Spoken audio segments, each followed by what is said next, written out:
Glad to see I'm here. All right. The 2024 Fall Town Meeting, night number 2, will please come to order. Town meeting requiring 100 members for a quorum and having 115 in attendance. I see there is sufficient number of members present to permit us to open the meeting, and I do so declare. Welcome, everyone. To our town meeting members, welcome back. I hope you all had a wonderful President's Day weekend. Thank you once again to all our veterans and the community for your service. Thank you for your sacrifices, your valor, for the things you carry, for protecting us and for defending our rights so that we can meet. I also want to welcome again members of town staff, members of boards and committees, town consultants and article presenters, as well as residents and other visitors who have all joined us tonight. Welcome one and all. I'm Heather Von Mering, your town meeting moderator. Please refer to me as Madam Moderator going forward. We will continue our meeting tradition with the Pledge of Allegiance. For those members who would like the option to join me, please rise.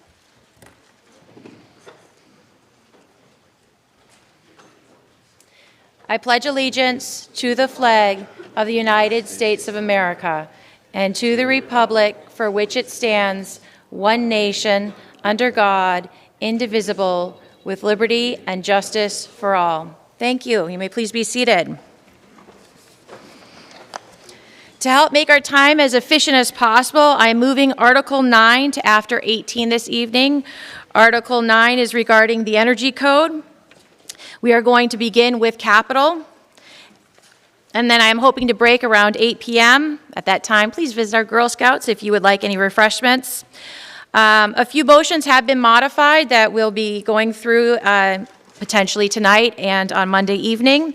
I will do my best to try to notify you of those. The handouts of those motions were on the table or emailed to you. There's also 2 handouts that came in today. One is a handout from Town Council regarding Article 4, 164th Street. Article 4 will be taken up on Monday evening. If you continue to have any questions, please continue to reach out to the Select Board and our town staff. The other handout is a orange, bright orange, love the colors. And this has some information regarding some funding changes. Looks like less money are being requested of the meeting, which is never a bad thing. I also received new information regarding Article 29, which is the PEG Access and Cable Related Fund. Guess what? We got more money in. So next Monday, we will be hoping that, in addition, Comcast gave us more money, that Verizon will be coming in as well. And we'll be looking, and I will help you move through that real quickly so we can get on the record to accept that money and get it over to WinCam instead of making them wait 6 additional months for it. So we'll be taking up Article 29 to bring it back in into discussion and quickly move through that. It was a consent item. Typically it's just a procedural item. I don't see it will take much time at all to do that, and WinCam would really like us to do that for them. Moving on to page 41 of your blue booklet, we are going to go right into the capital planning now. We will be hearing a report from the Capital Planning Committee. They assist the town manager in the development of a capital improvement program and makes accommodations on such. The committee does send out a report. It was in your packets that you received at your homes. They make recommendations to our body, and they are established in our charter. It's made of 7 members, which consists of 1 from the school committee, 2 from the finance committee, 3 from the select board, and 1 from the planning board. On behalf of the Capital Planning Committee, we'll hear from their chair, Mr. Roger McPeak.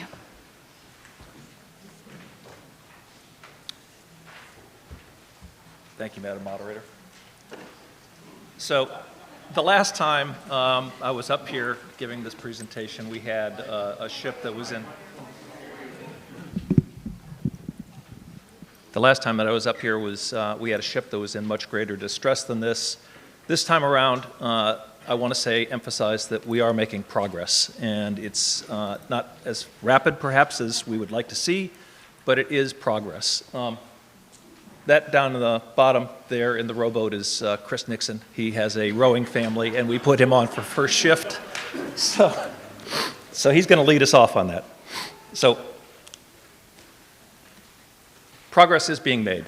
One of the nice things, and you've heard this already once, is that we've received a $1 million grant for support of our work in repairing the South Reservoir Dam. That's going to be huge and helpful to us. That's $1 million we're not spending, obviously.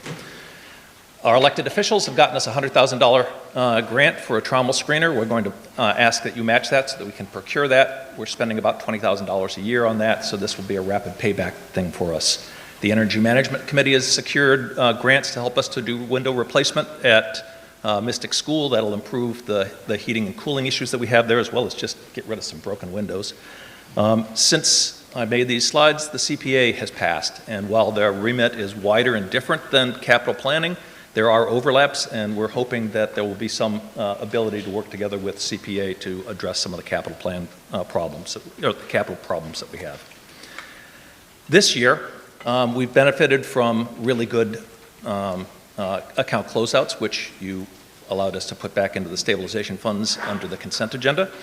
We had really good investment returns also to the stabilization fund, and free cash has come in very good for the town. I would like to acknowledge that part of that came from FinCom's work at not utilizing free cash to meet the budget, and that free cash then rolled over and allowed us to utilize some of that in the projects that you're going to see coming forward here.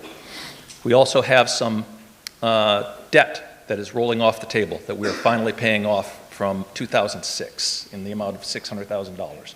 We're going to utilize some of that, not all of it, but some of it, to do some bonding this time around. And that's going to enable us to really leverage some of the work that we have going forward.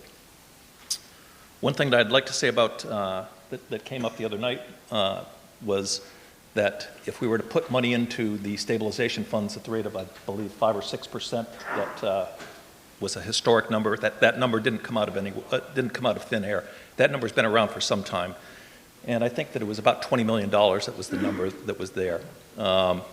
If we had $20 million, we would be doing far better. And that 5 or 6% number is a number that surrounding communities use often. We could move forward a lot further. And I can give you one personal guarantee, and that is if you guys came up with $20 million a year for capital, the next time I give a presentation, there will be an outboard motor on that little boat. So I'm not going to dive into what the individual projects are in this presentation because we're going to go on and we're going to do that immediately after this. But what we are looking at is $15 million worth of capital work this year. $10 million of that is going to go through the Building Stabilization Fund. 3.2 is going to go through the Capital Stabilization Fund. We're rolling forward $500,000 in the Capital Stabilization Fund for equipment that we're going to need in the next 2 or 3 years, fire equipment specifically, and we'll explain that as we go forward. And then about $1.5 million worth of work in the Water and Sewer Enterprise Fund. Some of the things we still can't do. These are just too big for us to accomplish. The latest number that I've heard for Town Hall HVAC is on the order of $8.5 million to completely replace it. We're going to be asking you for $500,000 just to keep the system alive this year. Windows in Town Hall, $2.3 million. As I mentioned, in the next 2 or 3 cycles, we're going to have a fire pumper and a ladder truck that we're going to have to do. That's going to be around $2.5 million. That's why we're rolling forward $500,000 to try and build up some funds to accommodate those. How about now? Sorry about that. So we're trying to build up some funds so that we don't take $1 million and $1.5 million hit in any one year so that we can't accomplish anything else but that. Roger, can you just move, or can one of the select board members help him by moving the mic closer to his face? Thank you. This is weird. Okay.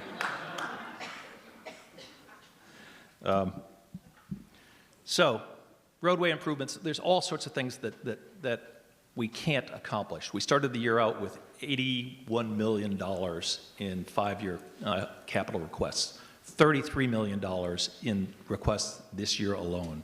So while we are going to make some great progress this year, and I'm very proud of what we're able to achieve this year, there's still a long way to go. Thank you. It is moved and seconded that the Capital Planning Committee report for fiscal year 26 be received and filed. All those in favor? Aye. All those opposed? The ayes have it, and the motion passes unanimously.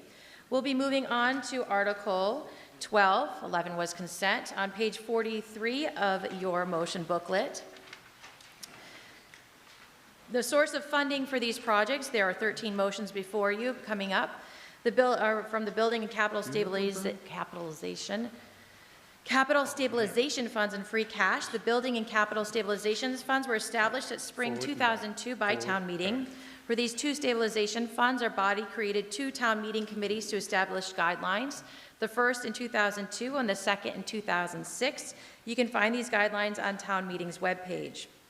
We will hear from Capital on motions 1 through 13 altogether, recommendations from the boards and committees as well for 1 through 13. Then I will read each motion, allow you to questions or comments on that specific motion, and then we'll call the votes. On behalf of the Capital Planning Committee, Brian Vernalia. Thank you very much, Madam Moderator. Can you hear me? Yeah. Okay. Thank you very much. I'll be covering Article 12, all 13 motions, hopefully as quickly as possible with just the key points. There's so much more information in the CPC report, which I know you all read cover to cover, so you don't really need me here, but I'll do the best I can. I'll start with motion 1. Motion 1 is for the Town Hall HVAC immediate repairs. It's $500,000 from the Building Stabilization Fund. As you all know, the Town Hall HVAC system has been failing. It's been leaking, it's been smoking. And just to be clear, this is not life extension. This is first aid. This is putting a Band-Aid and stopping the bleeding. We expect to need to do this similar kind of request every year until the project of, I had $8 million, but I just learned tonight, $8.5 million is the new, until that project is done. Motion 2 is for the Department of Public Works complex emergency generator. It's $250,000 from the Building Stabilization Fund. We did engineering for this, thank you very much, in spring of 21. The system has failed. It cannot be repaired under existing code requirements. We need emergency power at the DPW. Motion 3, this is for the Shore Road culvert repairs. This is $690,000 from the Capital Stabilization Fund. You funded the project engineering in fall of 23. Again, thank you. Quest here is to complete the project for the culvert to bring it into state of good repair. Motion number 4 is for the dump truck and salter for the DPW. It's $295,000 from the Capital Stabilization Fund. This replaces a 1999 vehicle that can no longer be used or pass inspection. Motion number 5 is for school district access controls. That's $270,000 from the Capital Stabilization Fund. This project will standardize entrance access across all the schools in town and will be the same as the new controls going into Lynch. One system for all schools in town, supported as part of the risk assessment plan. Motion number 6 is for high school and McCall School security cameras, $140,000 from the Capital Stabilization Fund. This is to replace security cameras at Winchester High School and McCall. Some cameras are upgraded 2 years ago. The remainder at McCall and those at Winchester High School will be done this year. These are cameras that have simply failed with age. Motion 7 is for the Ginfield Light supplemental funds. That's $150,000 from the Capital Stabilization Fund. The original appropriation was $210,000 for engineering and funding. This is additional funding to complete the project as the estimates exceeded, the price exceeded the appropriated funds. Motion number 8 is for a trash truck cab and chassis for the DPW. That's $90,000 from the Capital Stabilization Fund. This request will fund a new 6-wheel cab and chassis truck for use by the DPW Streets Department for use as a trash truck. The existing vehicle is 12 years old, is no longer reliable. Motion number 9 is for a trommel screener for the DPW. That'll be $100,000 from the Capital Stabilization Fund. That screener is used at the transfer station to screen leaves, branches, and wood chips. Currently, we rent one for 1, sometimes even 2 months a year at $20,000 a month. And cost for a new one is about $200,000, but we are very excited to have received a state earmark for $100,000 towards the purchase. So this will pay itself off in 3 years, maybe 4, depending on how it goes. Motion number 10 is for the Vincent Owen Playground Surface supplemental funds. Additional funds are needed to complete this project. Rubber has increased in price, as with many other things. You guys appropriated in fall of '23 $400,000 to VO and Lincoln, and half of that went to VO. So I don't want to say it's 50-50, but this is to add on to the project that was done there. Motion number 11 is for the Packer Ellis Tennis Courts Engineering. It's $200,000 from free cash. So this is the next phase of design and engineering for what are the practice courts for the Winchester High School tennis team. Originally, we had $75,000 for concept level engineering. This facility has many deficiencies that need to be addressed. This is only design and engineering, and there are many possible sources of funding for the eventual project. Funding could come from the CSF, Capital Stabilization Fund. Aspects are related to Palmer Street drainage and could come from water and sewer. Other aspects could be funded through the newly enacted CPA. The recreation retained earnings could be used. Boosters could support, much like we're seeing at the Winchester High School gym floor. Lastly, free cash could be utilized. Or possibly a combination of many of the above, similar to what's happening at the Winchester High School gym floor, which has used free cash, ARPA, and overlay funds, and is coming back for free cash and booster support to finalize.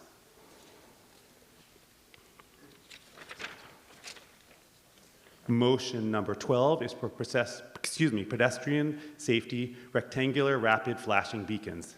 It's $40,000 from the Capital Stabilization Fund. These are intended to go, you know what these are. You see them when somebody presses it and they can cross the street safely. These are intended to go to Main Street at the Mystic School and Highland Ave at Wolcott Road, although the final locations is how the select board decides to do. These beacons are very popular in town, and they can't be funded through roads and sidewalks because they aren't roads and they aren't sidewalks. According to the US DOT, these reduce crashes with pedestrians by 47%, and ultimately, they save the lives of our children and elderly neighbors. Lastly, motion number 13, the trailer generator for water and sewer. That would be $125,000 from water and sewer retained earnings. This project replaces a 30-year-old generator that's no longer large enough to run the pumping station fully. Much like the DPW generator, we need to be able to maintain function in case of loss of power. And I hope you'll join me and the Capital Planning Committee in supporting these worthy projects. Thank you very much. Thank you. May we have a recommendation from the Select Board? Yes, Select Board voted favorable action on all of these 13 motions. And Madam Moderator, if I didn't give you the updated sheet, all the capital articles have favorable from Select Board as we move forward. Many of these projects were funded by engineering. Some of them were seed money was given from ARPA, which the Select Board prioritized to make these investments. There's a lot of important needs, and as Roger had said, we're making some great progress. So Select Board was happy to work with Capital Planning and see this list, and we are in favor of all of them. Thank you. May we have a recommendation from the Finance Committee? Thank you, Madam Moderator. Before I give my recommendation, I do want to thank Roger for calling out the importance of a structurally balanced budget and the impact it has on handling some of our capital problems. So thank you. The Finance Committee voted unanimous favorable action on motions 1 through 10 and 13. On motion 11, we voted unanimous unfavorable action, which was principle-based. There's a principle that we do not take on engineering studies without a clearly identified funding source. And while there may be many funding sources, one has not been identified for this project. So that was the decision of the committee. We voted unfavorable action on motion 12, again, principle-based. There is a requirement or a threshold of $20,000 for a request to be above that for financing. We see that two of these beacons were used to get to $40,000 above the threshold. We also had some concerns on the strategy. We understand the importance of traffic safety. I remember the TTAC initiative and looking at all different ways we can protect our citizens. We'd love to see that strategy in a fuller picture rather than just that motion. Thank you. Thank you. May we have a recommendation from the School Committee?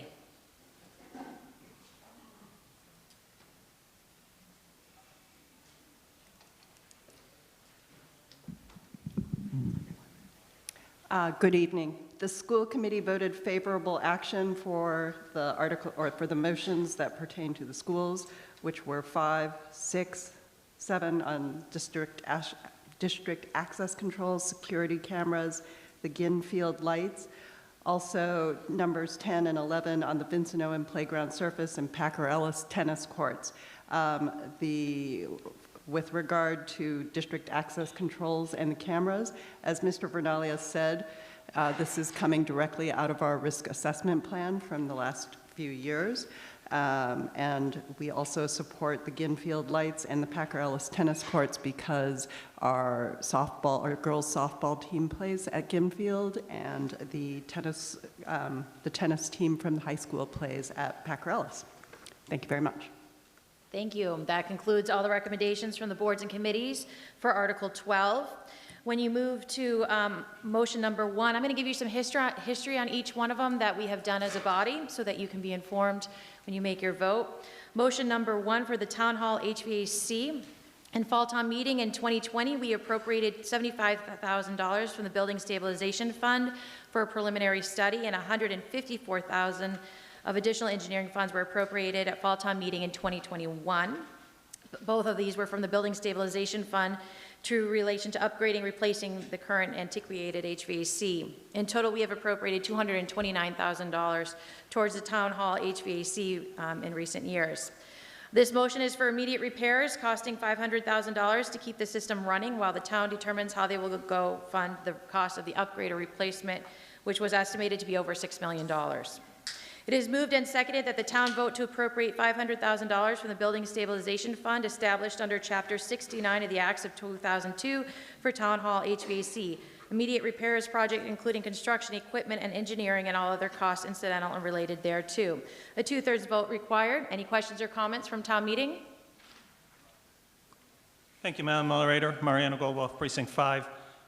So the report says that we're going to be, and Dr. Vernaglia also mentioned, we're going to be paying $500,000 every year until this gets replaced. 2 years ago, the total cost was $6.5 million. Today, it's $8.5 million.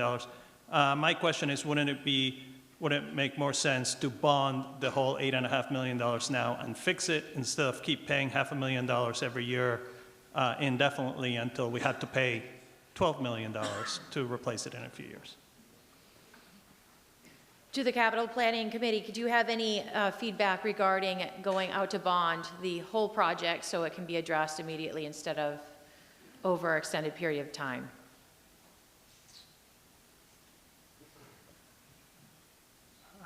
That would be a lovely thing to do. We were just conferring it would be about $850,000 a year to do that. But that's not what we're doing right now until we get guidance that we want to go in that direction. It's a good idea. We need to get this project done, but until we have the will to do that, we have to keep Town Hall warm and cool. Yeah. So I agree. I was at Town Hall when we had to call the fire department because they caught fire, one of the HVAC units, so we definitely need to spend the $500,000 to fix it, and I hope that we can do a permanent fix soon. Further on the question? Hi, thank you, Pamela Court, Precinct 5. It's a question to aid my understanding of this. So the $8.5 million is to do a replacement on the HVAC, and in the meantime, we'll be spending $500,000 to do repairs, but that doesn't help contribute to the replacement. I just want to understand that we will be doing $500,000 each year until we can replace the whole thing, and then it'll be, the total cost will be what we're doing to fix it plus the replacement. I just want to make sure I understand what's going on. To Capital or to staff, can you please provide information to town meeting regarding what the $500,000 will cover, and then if the full replacement, what is required thereafter, and the steps required for that?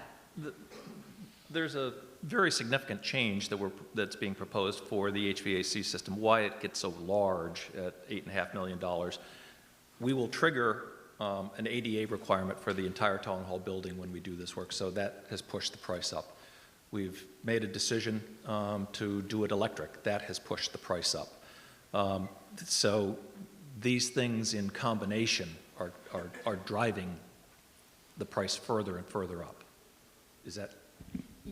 Yes, but I guess my question is to distinguish between what none of the money that we're paying now is going to be a contributing factor to the cost of replacing everything later. This is not the project we want. This is the project we have to do. Thank you. I understand, and it's not a criticism. I just wanted to make sure I understood. Thank you. Thank you. I believe town meeting is ready for the vote. We'll try a voice vote. A 2/3 is required. All those in favor? Aye. All those opposed? The ayes have it. Motion number 2 is for the Shore Road culvert repairs.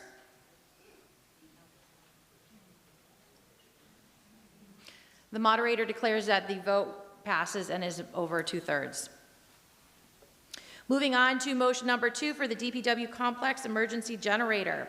Springtown meeting in 2021 appropriated $20,000 from the Capital Stabilization Fund for initial engineering work to replace the generator at the DPW building.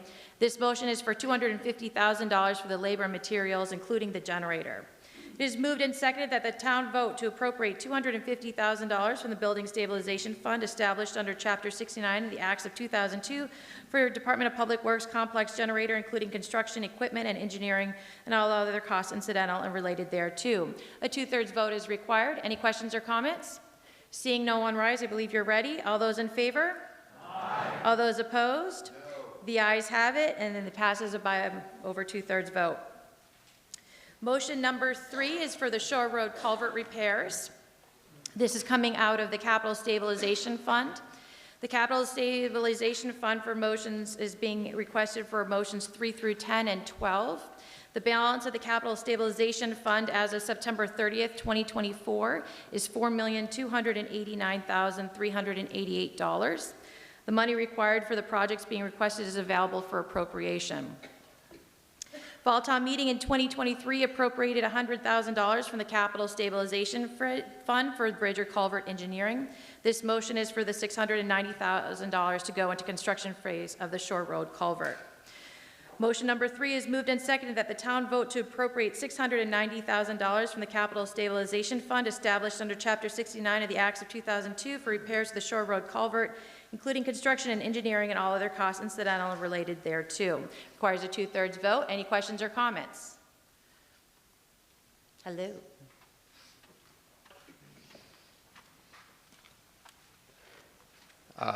So through you, Madam Moderator, to the proponents, I just want to understand that the culvert isn't being expanded, so it's going to continue to cause or be an element in flooding in that floodplain area. It's undersized compared to the other components of the Abidjona coming down. Would we like the town engineer? The town engineer, could you please join us and share the information about what this project, the scope of it entails? Thank in you, more depth. Madam Moderator. So the culvert consists of 3 boxes. The first 2 boxes date from 1955. In 2002, as part of the first flood control project that the town did, they added the 3rd box. At that time, or during the process of the flood mitigation program, it was found that it was kind of right-sized for that location based on the analysis for the entire river, so that widening or changing the elevation of the culverts wouldn't necessarily have a flood benefit or flood control benefit. Thank you. Thank you. Follow up? Yeah, so are you saying that it's good enough? It will flood, but not very often?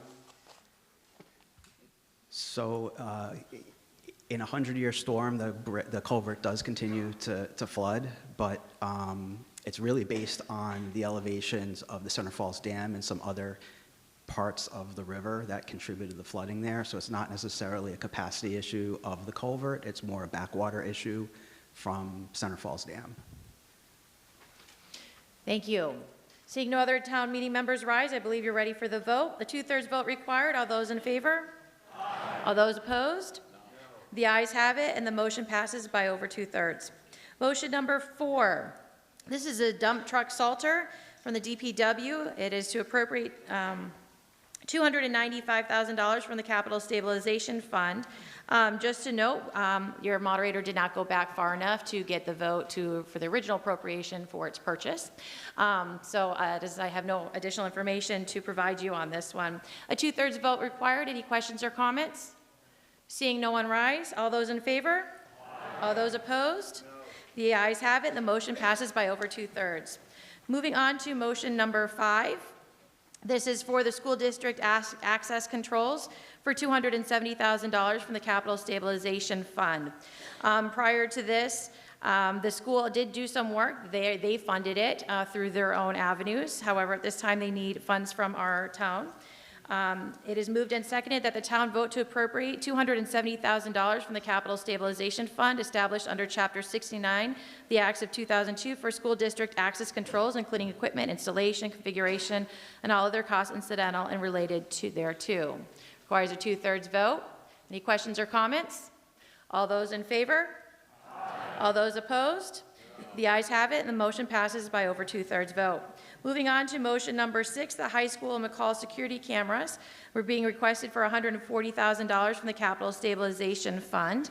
The school cameras that are currently there were funded through the high school construction and also through work at McCall last year. That was also funded through avenues, and the school committee at this time, well, through Capital, is requesting $140,000 for the high school and McCall. It is moved and seconded that the town vote to appropriate $140,000 from the Capital Stabilization Fund established under Chapter 69 of the Acts of 2002 for high school and McCall school security cameras, including equipment, installation, configuration, and all other costs incidental and related thereto. Two-thirds vote required. Questions or comments? All those in favor? Aye. All those opposed? The ayes have it. The motion passes by over two-thirds vote. Moving on to motion number 7. It is to appropriate $150,000 from the Capital Stabilization Fund for Ginfield Lights. We do have a history on this one, and I will get it for you. A second. Fall town meeting in 2023 appropriated $210,000 from the Capital Stabilization Fund for the engineering and light costs. Capital is now asking town meeting to fund $150,000 towards this project. Motion number 7 is moved and seconded that the town vote to appropriate $150,000 from the Capital Stabilization Fund established under Chapter 69 of the Acts of 2002 for Ginfield Lights, including construction equipment and engineering, and all other costs incidental related thereto, to supplement account number 0399452. I'm not getting any younger. Requires a two-thirds vote. Any questions or comments? Seeing no one rise. All those in favor? All those opposed? The ayes have it, and the motion passes by two-thirds vote.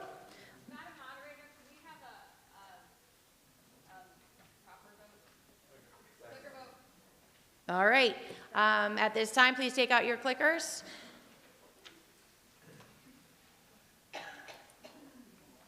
A vote in the affirmative means that you would like to fund $150,000 towards Ginfield Lights. A vote in the negative means that you do not want to fund $150,000 towards Ginfield Lights. You have 30 seconds while the green light is on.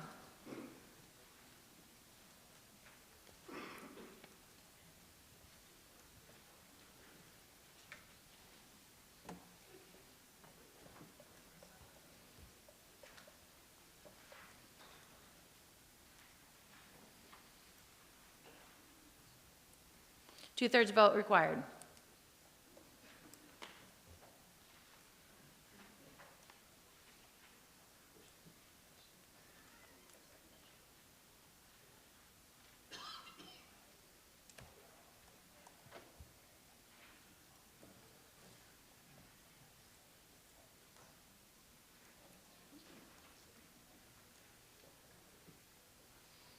While it scrolls, if anything, if you want to readjust your votes, please do. 132 having voted, with 88 required for passing, 115 in the affirmative, 17 in the negative. The motion passes.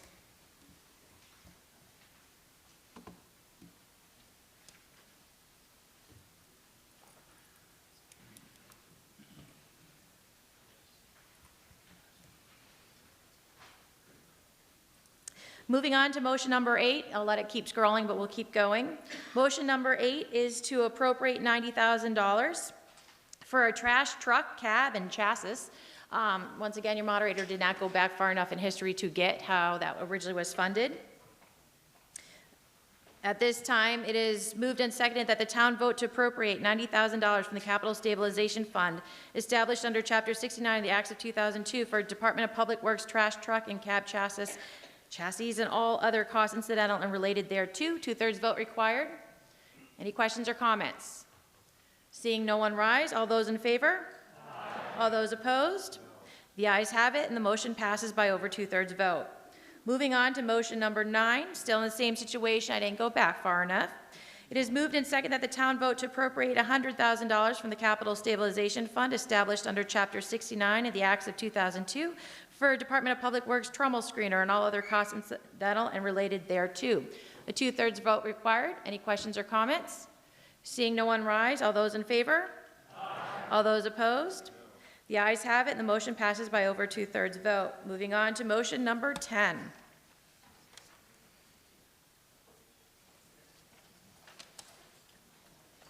Number 10, we do have a history with. In Fall Town Meeting in 2023, we appropriated $400,000 from the Capital Stabilization Fund for the playground equipment and surfaces at Lincoln and VO schools. With the new information, Capital Planning is asking Town Meeting to fund an additional $80,000 specific for VO's playground surface. It is moved and seconded that the town vote to appropriate $80,000 from the Capital Stabilization Fund established under Chapter 69 of the Acts of 2002 for a VO playground surface, including materials and installation and all other costs incidental or related thereto, to supplement account number 0399422. Requires a 2/3 vote. I'd like to be Questions or heard, comments? Madam Moderator. Questions or comments? Yep. Yeah, I have a comment. I've been voting no on all these motions, as you may have realized. My problem with these series of motions is not with the content of any one of them. The problem is that we do not properly prepare 5-year capital plans as is required by the charter. So what we are doing, we are approving worthy projects, but we are not understanding that there are many competing projects that, for reasons unknown to us, are not shared with the full body. The entity, the VFA report, produced a report with all of the infirmities that exist in the current capital portfolio of the town. The town has $630 million worth of capital assets, excluding roads and bridges. So what we are looking at tonight is kind of a short list of what I would call earmarks.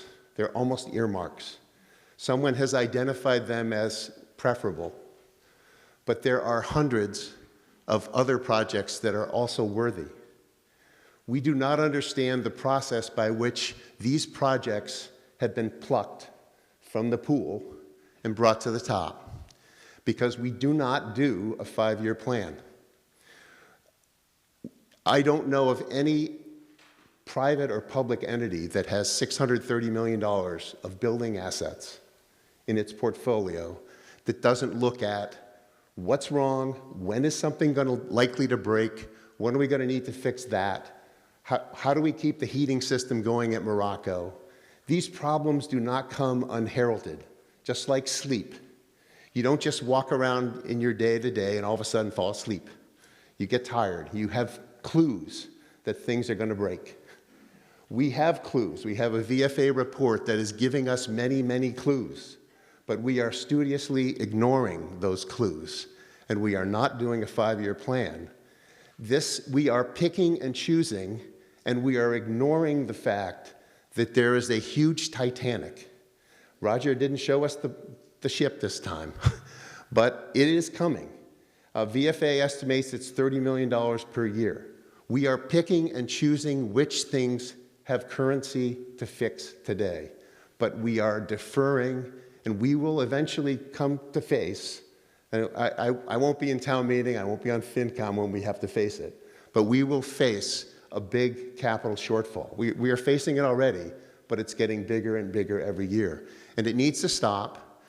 The capital planning committee needs to rethink how it's working. The town manager needs to do a real 5-year plan and present that to town meeting so that we're not picking and choosing from 5 or 10 or 15 projects that are preferred while we're ignoring 100 that are on the horizon.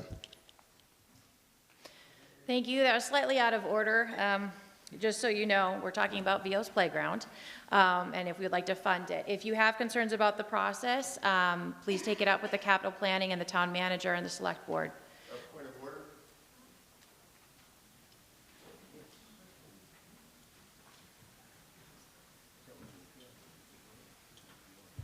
For the record, I don't think my comments were out of order, and they are on the point of that. I don't. It is my call. Sit down now.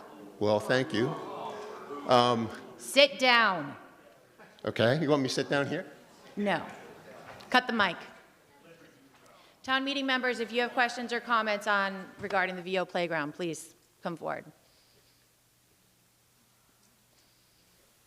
Madam Moderator, Dorothy Simboli, Precinct 6. I just have a quick question. Vincent Owen is a relatively new school, so could somebody please explain, like that was a whole new renovation project. Why is it that the playground surface needs to be redone? To capital planning, although there's a lot of people in this room who could answer that question, could you please provide information at town meeting on why at this time VO's playground needs to have some work done since it's a newer school? It is a newer school, but the play surface comes with about a 10-year warranty. That's the expected life of it. We're now at around 11 years. So this is not unexpected. We're sort of getting to the point that we were expecting to do some level of repair so that water had infiltrated underneath the initial surface and had started to peel away. And so the entire thing is not bad, but we expect at 10 years that we're going to have to do some work. It's just a rubberized play surface. Follow up? Yes, just from my recollection, Vincent Owen sort of has a dip in the landscaping there, and that's always sort of been prone to fill up with water. Was that not properly sort of taken into account when they were doing the construction and diverting the water so that it wasn't running underneath the playground surface? I've just been informed that at the time it was fully regraded. We realized that we do have a problem with water there, and that part of this work is to add in some additional drainage. But at the time, it was fully regraded. It may have settled since. So just to confirm, did you just say that as part of this project that we're potentially going to approve, you are going to put in additional drainage? We are putting in some additional drainage. Thank you. Further on the question? Stephanie Mignardi, Precinct 5. Madam Moderator, I have a question, and I'm relatively new to town meetings, so forgive me for not knowing this, but why is it that Lincoln and VO are prioritized when you can go to every single playground in our town, elementary schools, public elementary schools, and they need maintenance as well? I'm also the former PTO president of Ambrose, and I know we've done plenty of maintenance out of PTO funds for the Ambrose playground. I'm just curious what the protocol is and what it is going forward. Thank you. I believe we should take this one either with the DPW or with the school committee regarding the playgrounds and the status of the plan for all the playgrounds that are having issues.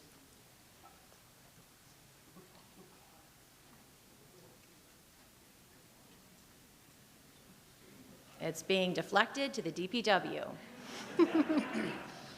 Welcome. Can you please give town meeting information about where this project sits in relationship to all the playgrounds at this time?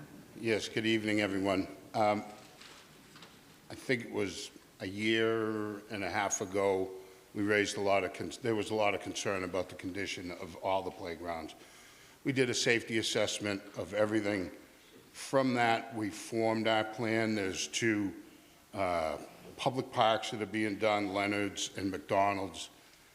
Lincoln School was completely failed, and at that time it only made sense to redo the whole structure. At the same time, whether good or bad, the PTA at Ambrose had done a life extension project there. So it is on our 5-year plan, a couple years out, to request that for full replacement. Morocco School, there is plans for some added equipment there, some ADA, Andrew Marin could explain more about what's going there, but more ADA accessible pieces of equipment. We didn't really have a very cohesive way to put all of this stuff together. There wasn't any one person in charge. So we've pulled together as a group with the Recreation Department, the School Department, the DPW, and we review everything. We've put a lot forward and made a lot of repairs in that short period of time, and we're continuing to do so to bring everything up and have a clear plan going forward with all of our playgrounds. Can I ask a follow-up question? Yes. So for the folks at home and all of the elementary families at home and all of the PTOs in town that are supporting the maintenance for these playgrounds, is this plan published anywhere that we can share? Well, there is a 5-year plan that goes from the DPW office to the capital planning, where we've put this out in there. It comes worked out between me and the school department. So that is what has come from us to be considered at capital. That's where it exists. You can reach out to us, and we're happy to give that to you. Excellent. Thank you. Thank you. Follow-up question? Madam Moderator and fellow town meeting members, just like to give you a little history. I happened to be on the EFPBC at the time that the VO school was done. And if you remember, there used to be a big pond of water that you could actually skate on in the winter. And when we started building that, you may remember there was a big, huge pile of dirt or soil that was put, and that was measured every so often to see if it was compressing the thing to hold the water down. So I assume that over the years it's been there that the pressure from the water's got a little greater, and it needs more fill of dirt to hold that water down. But there's a big pond of water underneath that playfield. Thank you. Thank you on that history, Mr. Deering. Mr. Deering was our prior chair for the EFPBC for many years. Any other questions or comments? I see that town meeting is ready for the vote. A 2/3 vote is required. All those in favor? Aye. All those opposed? No. We'll do our clickers.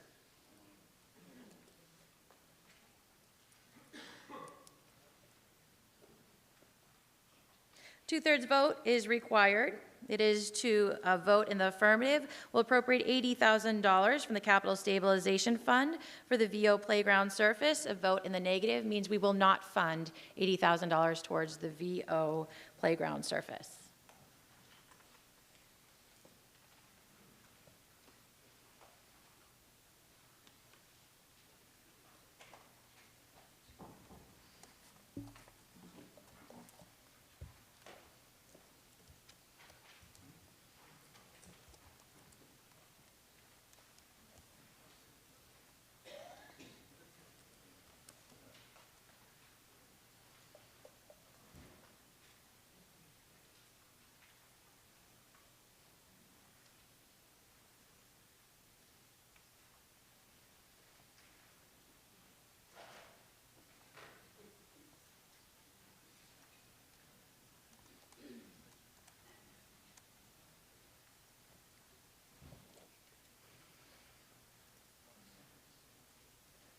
Having 137 voted, 92 required for passing, 160 in the affirmative, 21 in the negative, the motion passes.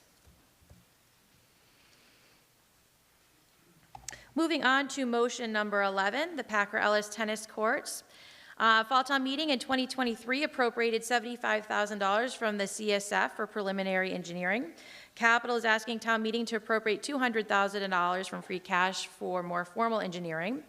From our comptroller, this information is being provided. On August 30th, 2024, the Department of Revenue, Division of Local Services certified free cash at $24,119,014. It is moved and seconded that the town vote to appropriate $200,000 from free cash for the Parker Ellis Tennis Courts for engineering and design and all other costs incidental and related thereto. This is using free cash and it requires a majority vote. On the question? Yes, Candace Van Aken, Precinct 4. I had, at the town manager's presentation, inquired about the report that came from our $75,000. And it was posted on the town's line, and I was kind of surprised. I was very surprised at the information in the report. I didn't think there was very much there. I was surprised it cost $75,000. Was there money left over, and if so, what will become of it? How much was left over from that report? To our comptroller. It has been fully spent. It has been fully spent from the comptroller. And then you had another question, which was?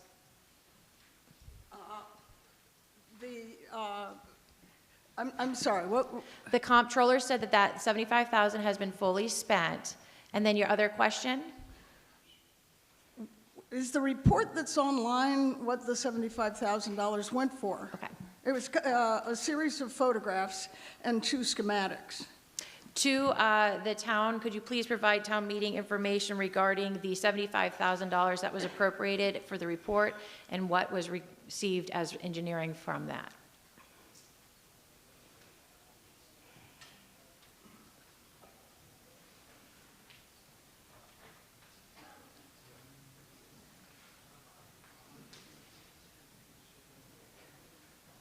So it may seem as though the end product is rather simplistic, and in a lot of ways that's good, that's favorable, it's easy to digest. What we're paying for is the time and the services that are being provided by the consultants that we have.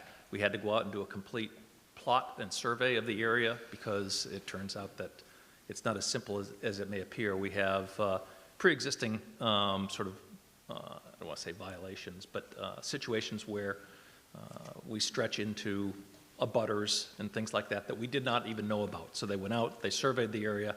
That's just to begin with. Then they start to go like, well, what can we get out of that with the existing thing? And there's interactions with the town on what do you want out of this? So we're paying basically time and services for someone to come in, take a look at what the existing conditions are, which are quite poor, to be quite honest, and where do you want this to go? And then to come up with and do the surveying, the laying out, and the analysis of what that could be. So it runs out rather quickly. Behind you as well is Meg White. Meg, did you want to address town meeting and help answer that question and provide additional? Do you also want to, and I don't think town meeting knows who you are, so if you'd like to introduce Hi. yourself.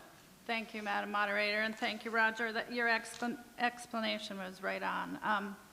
We were paying for services, and as Roger explained, a lot of it was to do detailed survey work, several meetings with the proponents, both the Tennis Association and all town agencies that would eventually be involved with it. So yes, it was paying for services, and came up with a schematic design that those groups agreed was the best way to end that project and then move forward.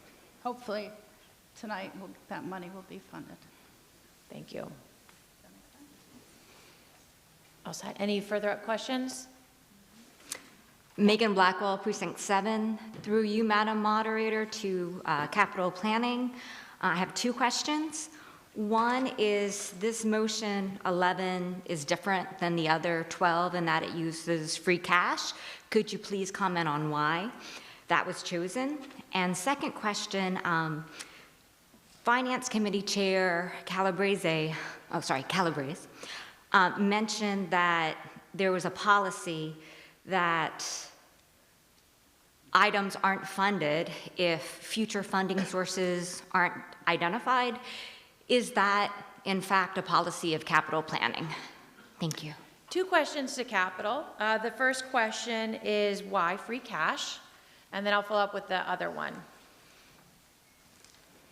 So for motion number 11, $200,000 being requested from free cash. How come free cash is being asked for this one? Because for motion 11, it actually fell below the line of projects that we wanted to fund. And then the select boards, we talked with them and we decided if we wanted to really fund it, it would have to come out of free cash. There was not available capital stabilization fund. So it was just a matter of if it was a priority that we wanted to find a way to fund it, and the select board agreed, and that was free cash. Thank you. And to the Capital Planning Committee, the Finance Committee Chair made a note that there's a policy in place. Is that a policy of the Capital Planning Committee? So just to be clear, the Capital Planning Committee is not a policy-making body, does not make policy. So. Can you just think of the guideline policy is it's engineering studies should not be funded unless funding for the subsequent project is identified? Where are you quoting? From previous conversations that we've had in detail, that is a guideline. So, And Madam Moderator, I think it may have been documented by capital planning. So could they comment on if there is such a guideline that was authored by capital planning? It is not a policy, it is a practice that if we don't have funds identified, we tend not to fund engineering studies. In this case, we actually do have numerous sources of potential funding. I just wanted to be clear, it's not a policy because the Capital Planning Committee doesn't make policy. Madam Moderator, just to be clear, yes, I heard it's not a policy, but is it a guideline that was written by capital planning? No. No. Yes, no, maybe? It's not written down. Any further questions? Thank you, Madam Moderator. Jennifer Hafley, Precinct 7. Excuse me. Through you, I believe, to the town engineer. There's a group of residents around Winter Pond who had written to the select board earlier this year about the outflow pipe that flows from Winter Pond to Wedge Pond. I believe it flows underneath the tennis courts. Because of flooding issues we are having, I would like to thank the select board for their attention to that. I believe that there was something sent through the pipe, which was built in 1932, to see whether it was still in kind of good condition or whether it would need some type of work coming up. So my first question is, do we have results from that study? And second, would it make sense and be possible to incorporate any engineering for that pipe into any work for the tennis courts? Thank you. To the engineering department, do we have information regarding that pipe, and is that pipe being tied into this project in any way?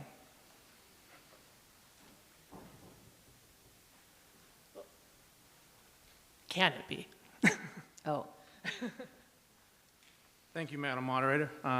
We do have some interesting studies from it. We put a camera through that pipe and we found a nice skunk den that was living right in the middle of the pipe.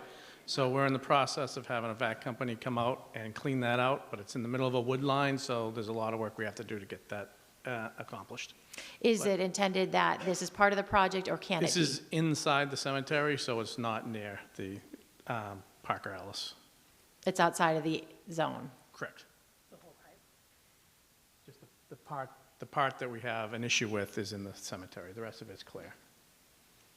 So in this study, the area that you found that is a concern is in the cemetery. It is not in the tennis court Correct. area. It's part of the same trunk line, but it's in the cemetery where we have the issue.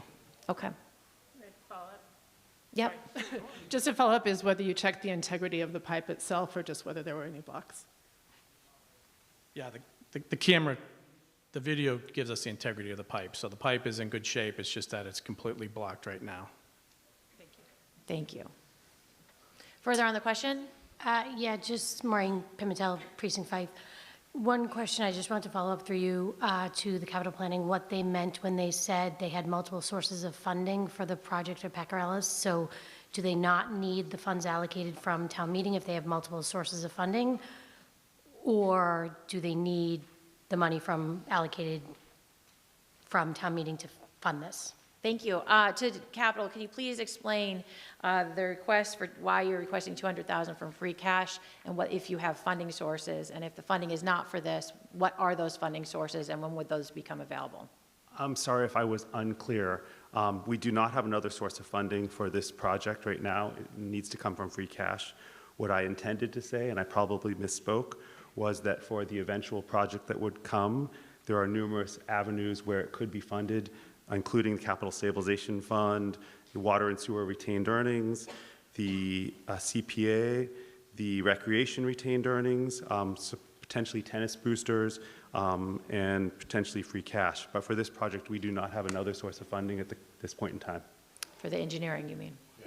And just a follow-up question, why couldn't we use those other funds for the engineering if they have tennis boosters and other people involved in improvement for the project? Not the avenue we went down at this point in time. So follow-up again, could we go down those avenues to you? I don't want to be out of order, I don't want to whatever, but could we use those avenues prior to coming to the town to ask them for $200,000 to fund engineering for tennis courts in the town when we have so many capital projects that we need to fund?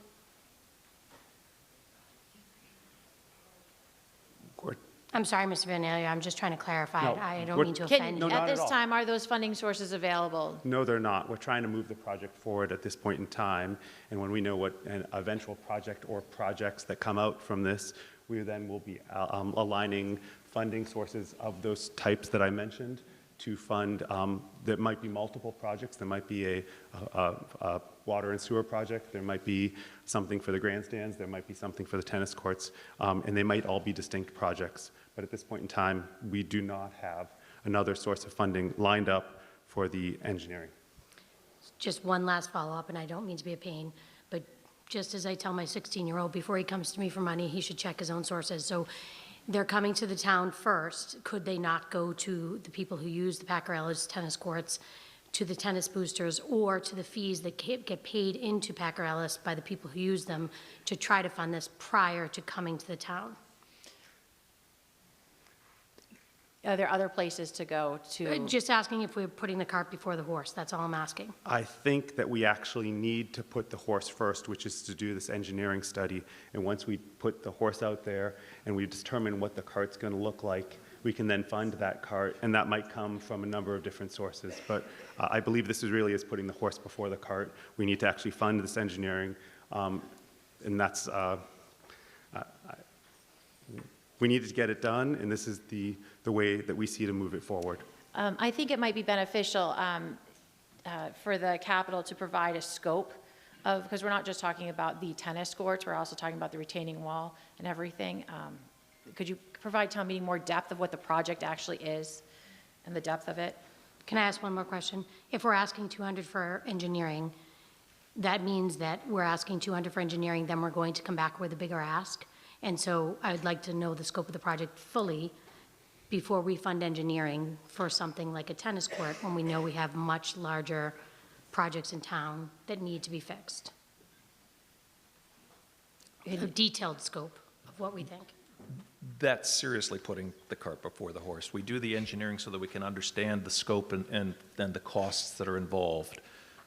First off, this is a town asset. It's not a WTA asset. This is a town asset. The WTA is a big participant in it. The high school uses it. It's open to other members, other residents of the town. So it is appropriate that we look to the town for some funds to move this engineering project forward. We see this as involving multiple aspects. Flooding is a problem. We basically washed away a good chunk of tennis courts the other time. That is not inherent to the tennis courts themselves. We would see water and sewer retained earnings going forward to try and do something about that and keeping the water running down Palmer. We had an accident in the seating area this year. The retaining wall is failing. It has not failed, but it is failing. But the spectator area and the retaining wall are in very bad condition. We have to do something about that. We had to block it off, tape it off. It looked like a crime scene with yellow tape at the end of the season. We're going to have to do something about that. that would be a good candidate for a project in its own that will also involve, most likely, making it ADA compliant. So we're going to have to do something there as well. Otherwise, we're just going to end up closing the whole thing down. The courts themselves are in an increasing state of disrepair. There are areas, when that comes along, that we might be able to see something like CPA assist us, or maybe the WTA and boosters provide some money, and maybe the rec fund be able to put some money in. But we're going to see multiple projects out of this that have the ability to utilize different sources of funding in order to be able to bring the whole project to fruition. Thank you. They can't give you the cost without the engineering. Yeah, and no, the I guess. depth of the engineering needs. I guess the only follow-up to that would be then, once again, are we going to plan to fund it going forward once we fix it? Because that seems to be a stopping point with all of our capital projects, is that we fix the problem and then we don't have an extended plan as to how, when the problem arises again in 20, 30, 40 years when I will not be here, how we then continue to fund these projects. So $200,000 is a lot of money to the town of Winchester, and I think that it's a lot to spend on tennis courts when we have a lot of other things that we could be working on. Further on the question? Thank you, Madam Moderator. Timothy Matthews, Precinct 1. I have two questions through you to whomever you think is the best person to answer them. So one of them is, what is our current free cash balance and the percentage of that? And the second question is, what percentage of our current free cash balance would be used to fund the $200,000 for the engineering study for this project? Thank you. Our comptroller is right now crunching the numbers for you. And you will have to go to the mic because I'm not going to repeat it. But I can tell you the free cash back in August was $24,119,014. But for how much has been expended and stuff, she'll have to help you right now.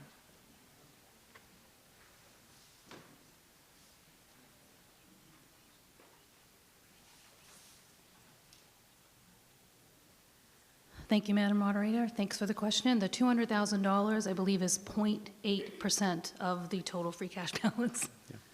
And what is our current, sorry, I guess through you, Madam Moderator, the second part of the question is, what is the percentage of our current free cash balance, not related to this project, but what is the percentage of budget for our current free cash balance? Just the free cash balance of our budget is... It's usually in the 18 to 20% range. There's free cash and there's operating reserves. Those are two separate things. So our operating reserves, free cash is a component of that, and that's about 19% right now in FY25 as a snapshot that doesn't take into consideration any assumptions for next year, what we need to fund the next year's budget and any turnbacks and all that stuff. So before anything, it's about 19%. And so if you back out our stabilization fund, which is about $5 million at the moment, the general stabilization, and then you back out another $1 million, I don't know if anyone wants to do this math.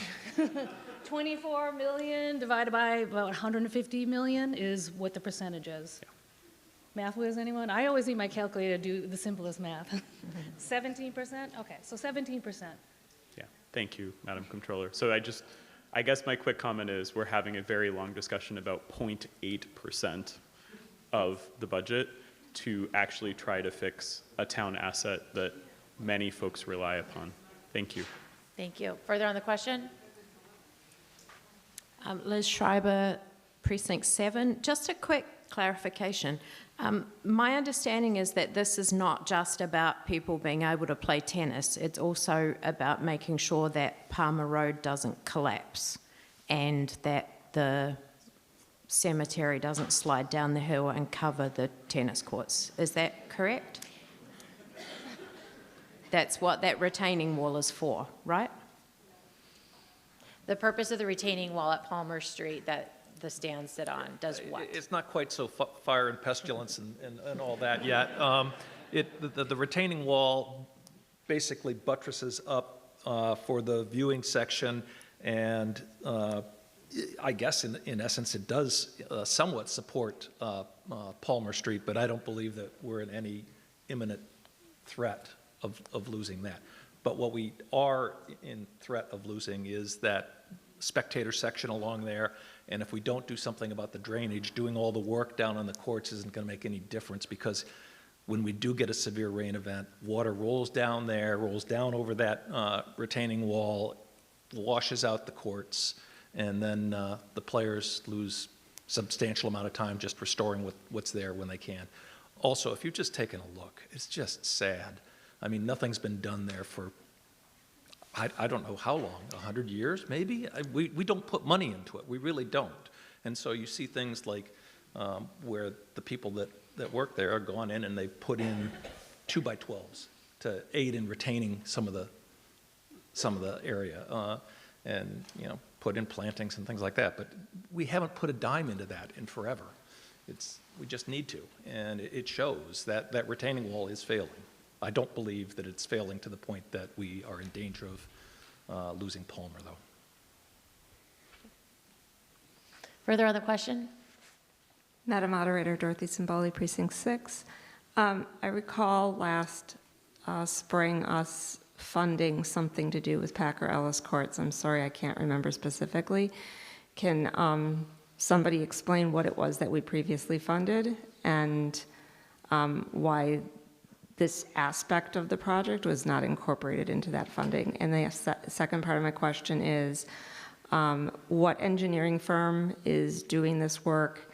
Has it already been identified, and what is the selection process for choosing an engineering firm? Thank you. I actually provided that information. Fall town meeting voted in 2023 $75,000 from CSF for preliminary engineering. It was preliminary. There's a difference between preliminary engineering and engineering. And your follow-up question was? Which engineering firm will be completing the work, and what's the selection process for that? Okay, for the capital planning, has there been an engineering company selected for the next phase? And what is the process? We'll go to the town manager. Switch it up. Thank you, Madam Moderator. We did work with a firm of VHB and also Chris Huntress, who is a landscape architect that we work with on a variety of field and playground projects for the concept phase, which was the $75,000. We have not decided which firm will be selected for the next phase of design. I think it's likely that we'll go forward with the same firm just for some continuity and cost savings in that respect. This, as several folks have mentioned, this site is in the floodplain, so it's a complicated project from a permitting as well as design perspective. When you add in the recreational piece, the drainage piece, the floodplain and conservation issues, as well as the structural issues related to the retaining wall. So it's a very complicated project. I can understand the concerns that town meeting has with respect to the costs.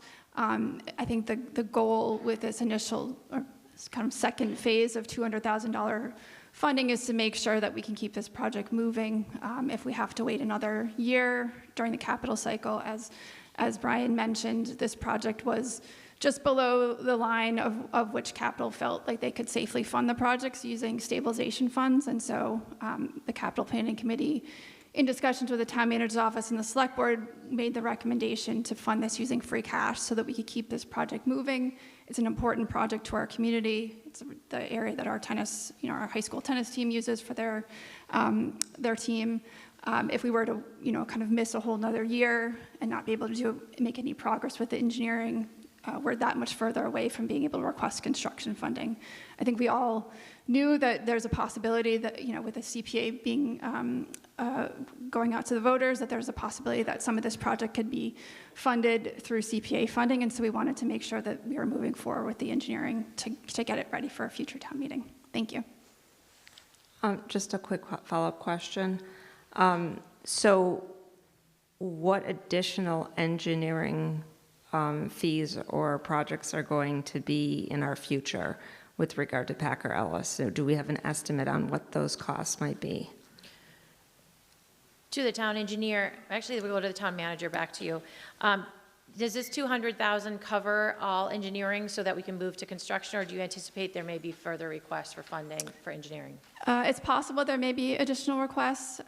So as Roger mentioned, we did some initial survey. There were several concept level plans that were evaluated. There were conversations with a variety of stakeholders about the preferred design.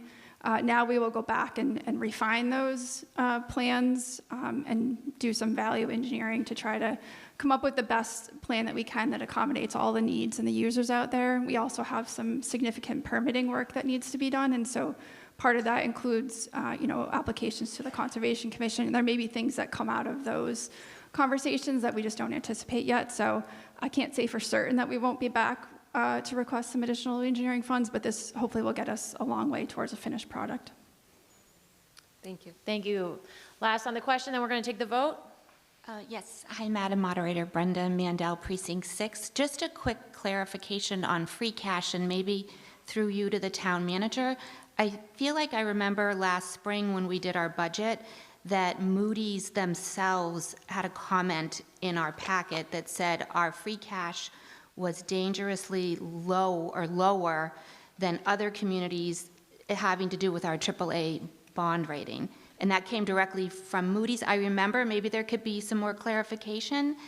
I think that's important, maintaining our bond rating. Thank you. I know this is a small amount, but we have many, many, many small amounts. It all starts to add up over time. Thank you. Thank you. To our comptroller, can you please provide town meeting, as you're the one who really works with very closely with the bonding agency?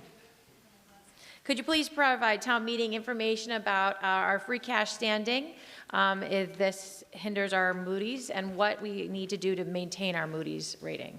Certainly. Thank you, Madam Moderator. Moody's looks at a variable, all sorts of different factors when they give a bond rating, and one of the factors is your operating reserves. And like I said, free cash is a component of the operating reserves. And our policy right now is to have operating reserves between 6 and 10%. That's our policy, and we've closed each fiscal year for the last, I don't know, at least 10 years above that 10% range. So it's not as if our reserves aren't great, it's just our policy isn't where they would like to see it. They want us to bump our policy up, and we're just taking baby steps to make sure that we can actually handle that. And knowing we had an override several years ago that was really only going to last 3 years, but we were able to push that out an additional 3 years, we seem to think that there's a general override coming within the next couple of years. So we don't want to push our policy too high if we're not going to be able to follow it. So it's better to, and this is my opinion, it's better to have a policy that we can actually obtain versus pushing it too high, and then we're really in dire straits when it comes to the next couple of years when we're looking at overrides and trying to fund our growth, which is over 2.5%, and it has been the last several years. I don't know if that helps. We want to have a reserve policy that matches across the country, but it's just one of those things that we finished in good standing, but hopefully it will continue. Thank you. At this time, I believe town meeting is ready for the vote. Majority vote is required. We will use our clickers. A vote in the affirmative will fund $200,000 using free cash towards the Packer Alice Tennis Courts engineering and design. If you vote in the negative, you are voting not to appropriate $200,000 towards our Packer Alice Tennis Courts engineering and design.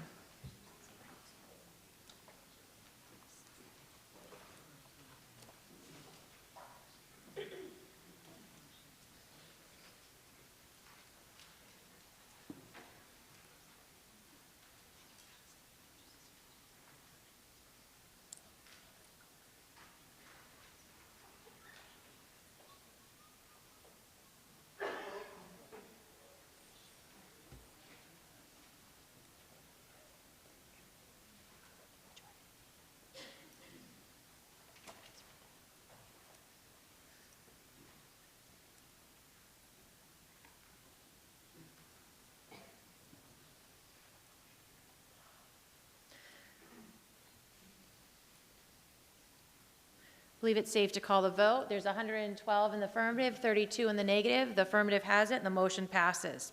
Moving on to motion number 12. Motion number 12 is for pedestrian safety rectangular rapid flashing beacons, RRFBs.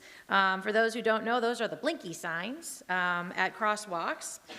We have been funding these through different avenues. The Massachusetts Department of Transportation Chapter 90 funds did $28,190 for the Bacon Street.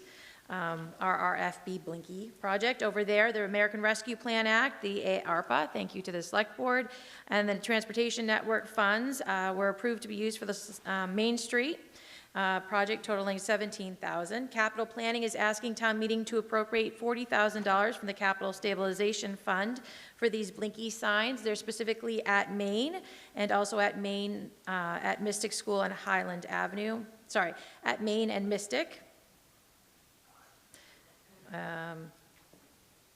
Nope, okay. At the Mystic School and also at Highland Ave and Walcott. That's the two correct, which is about a New York City block north from the Mystic Valley Parkway. The exact location is determined through the Select Board, and the placement and everything it still has to be worked through, but if the funding goes through, the Select Board will be meeting on that in an open meeting. It is moved and seconded that the town vote to appropriate $40,000 from the Capital Stabilization Fund established under Chapter 69 of the Acts of 2002 for pedestrian safety RRFBs, including construction equipment and engineering and all other costs incidental and related thereto. Any questions or comments? 2/3 vote is required. We'll try voice vote. All those in favor? Aye. All those opposed? No. We'll do the clickers, not the blinkers, but the clickers. A vote in the affirmative will appropriate $40,000 from the Capital Stabilization Fund for RRFBs. It will fund for 2 of them. A vote in the negative will not fund $40,000 for from the Capital Stabilization for the Blinky signs. 2/3 vote required.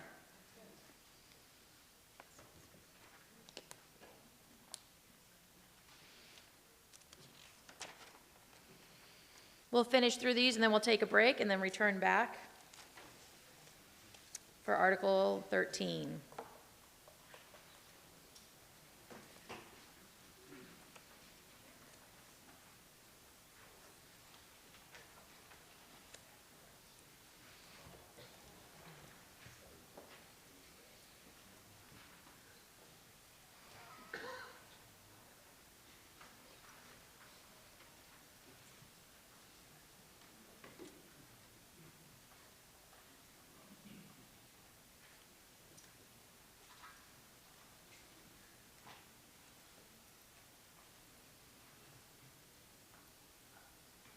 $144 having voted, 96 requiring for passing, 116 in the affirmative have voted, 28 in the negative have voted, and the motion passes the 2/3 threshold.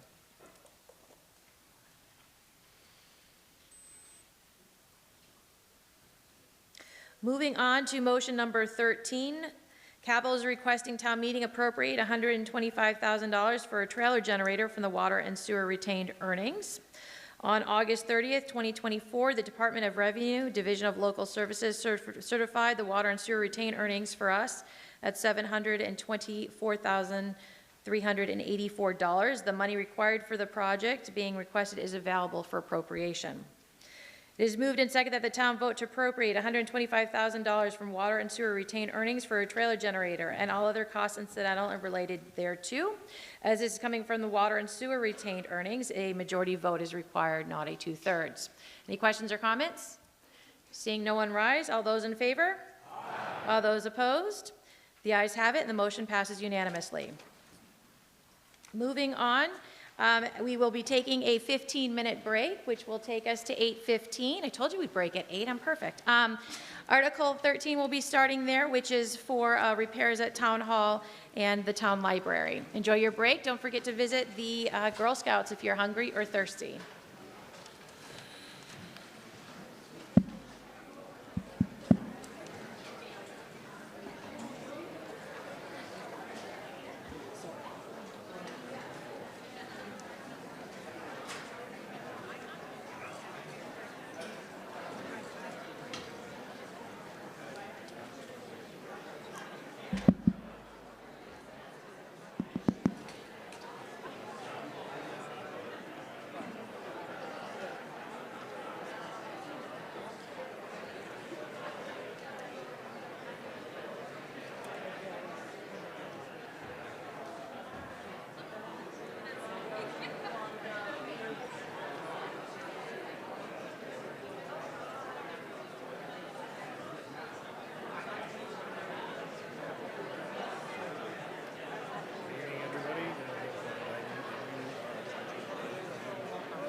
14th, 2024. We opened with Article 10, which was the report of the Capital Planning Committee, just a report.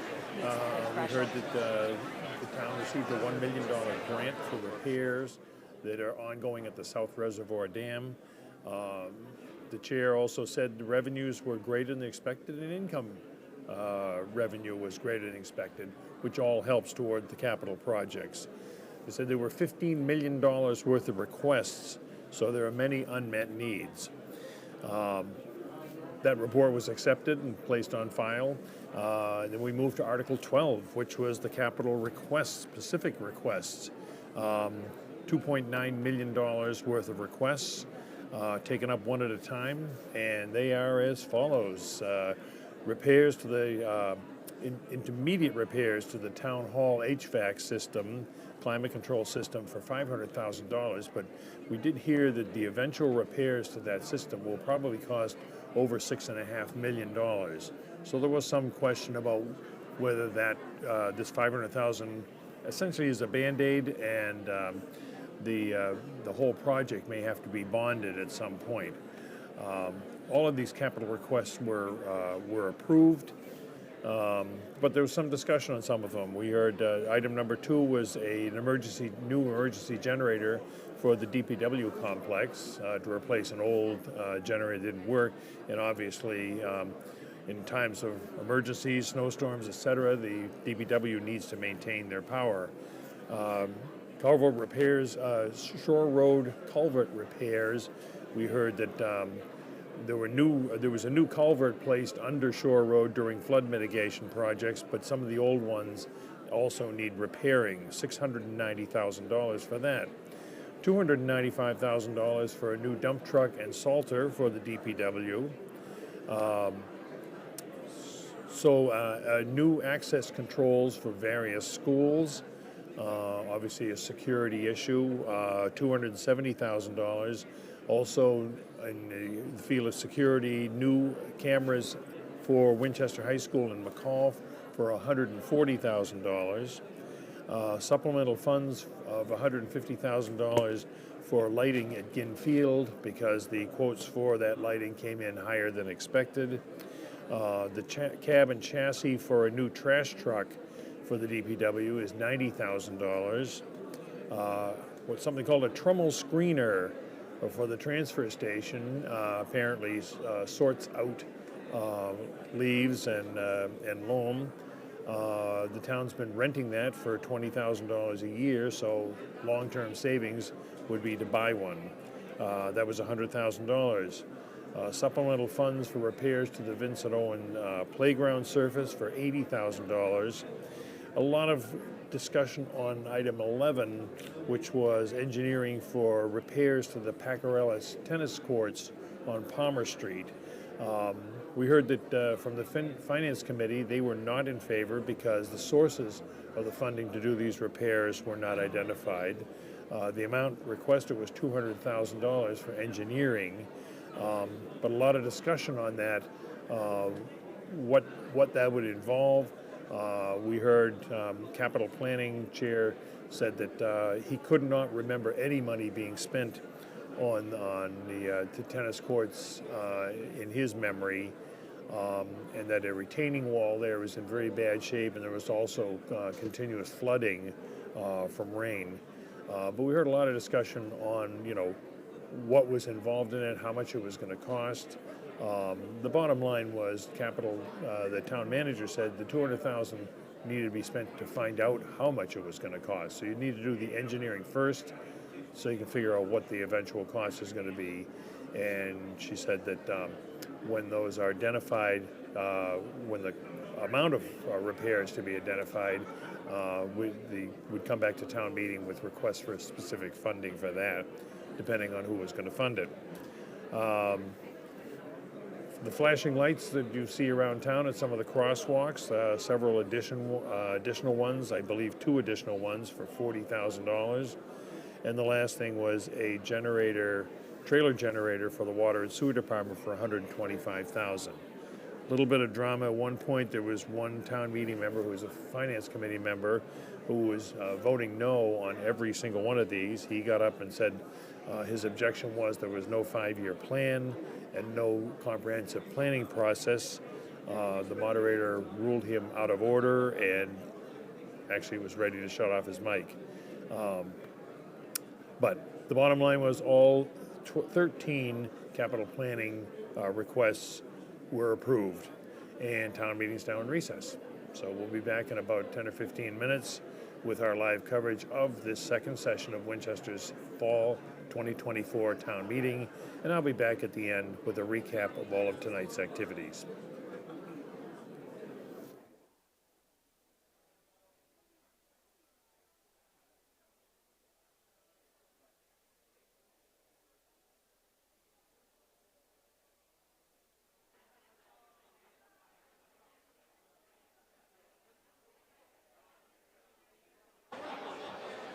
Town meeting members, please take your seat. It's 8:15.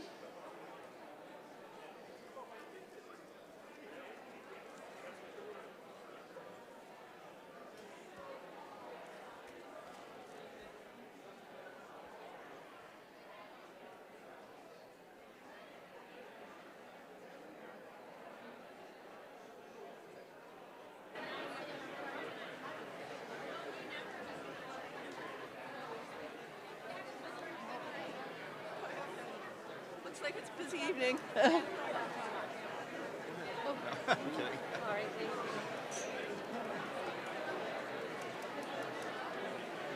All right, town meeting, let's go. We're moving on to Article 13. Please take your seats.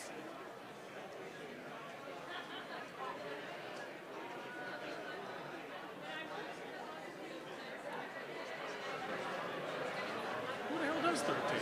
I did 13 and then I go right to the show. But so you want, are her notes, will her notes show up Yes, there? as soon as you go like this, if you have any notes, Yep. it'll show up. Perfect. All right, sir. Do you want, you can use the presenter. Let's but go.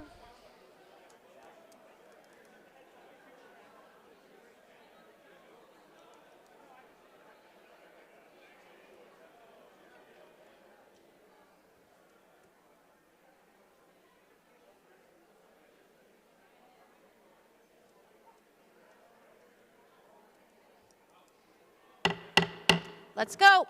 Take your seats. Moving on to Article 13. For town meetings information, we have some high schoolers who would like to speak to you regarding Article 18. I promised you we'd come back to Article 13, so we'll do 13, 14, and I will allow 18 to come out of order so in sequence so that they could come and speak to you and return back to their exams. Let's help them do that. So Article 13 is for the town hall and library repairs. Since Fall Town Meeting 2022, Town Meeting has appropriated over $1 million from the Building Stabilization Fund for the town hall and library schematic, engineering, structural review, and immediate repairs. The Select Board allocated $53,500 of ARPA funds as well towards this. Capital is asking Town Meeting to fund $2 million from free cash and authorize $2,975,000 in borrowing for the town hall and library repairs, including the roof, windows, and town hall clock tower. Article 13 is coming before you from the Capital Planning Committee and the Select Board. It is a joint article. I'll read it into the record and then we'll hear from them. It is moved and seconded that $4,975,000 is appropriated to pay costs of roof repair and/or construction at the Town Hall and the Town Library, the renovations of the Town Hall clock tower, and the replacement of the windows at the Town Library, including the payment of all costs incidental and related thereto, that to meet this appropriation, $2 million shall be transferred from free cash, and the treasurer, with approval of the Select Board, is authorized to borrow $2,975,000 pursuant to General Law, Chapter 44, Section 7, Subsection 1, or pursuant to any other enabling authority, and to issue bonds or notes of the town, therefore, that the town manager shall be authorized to have oversight of the project, and that in accordance with Section 4-2 of the Town of Winchester Home Rule Charter, the town manager shall have the authority to enter into the contracts and approve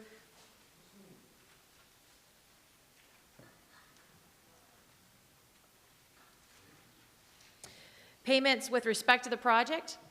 Hole punch problem.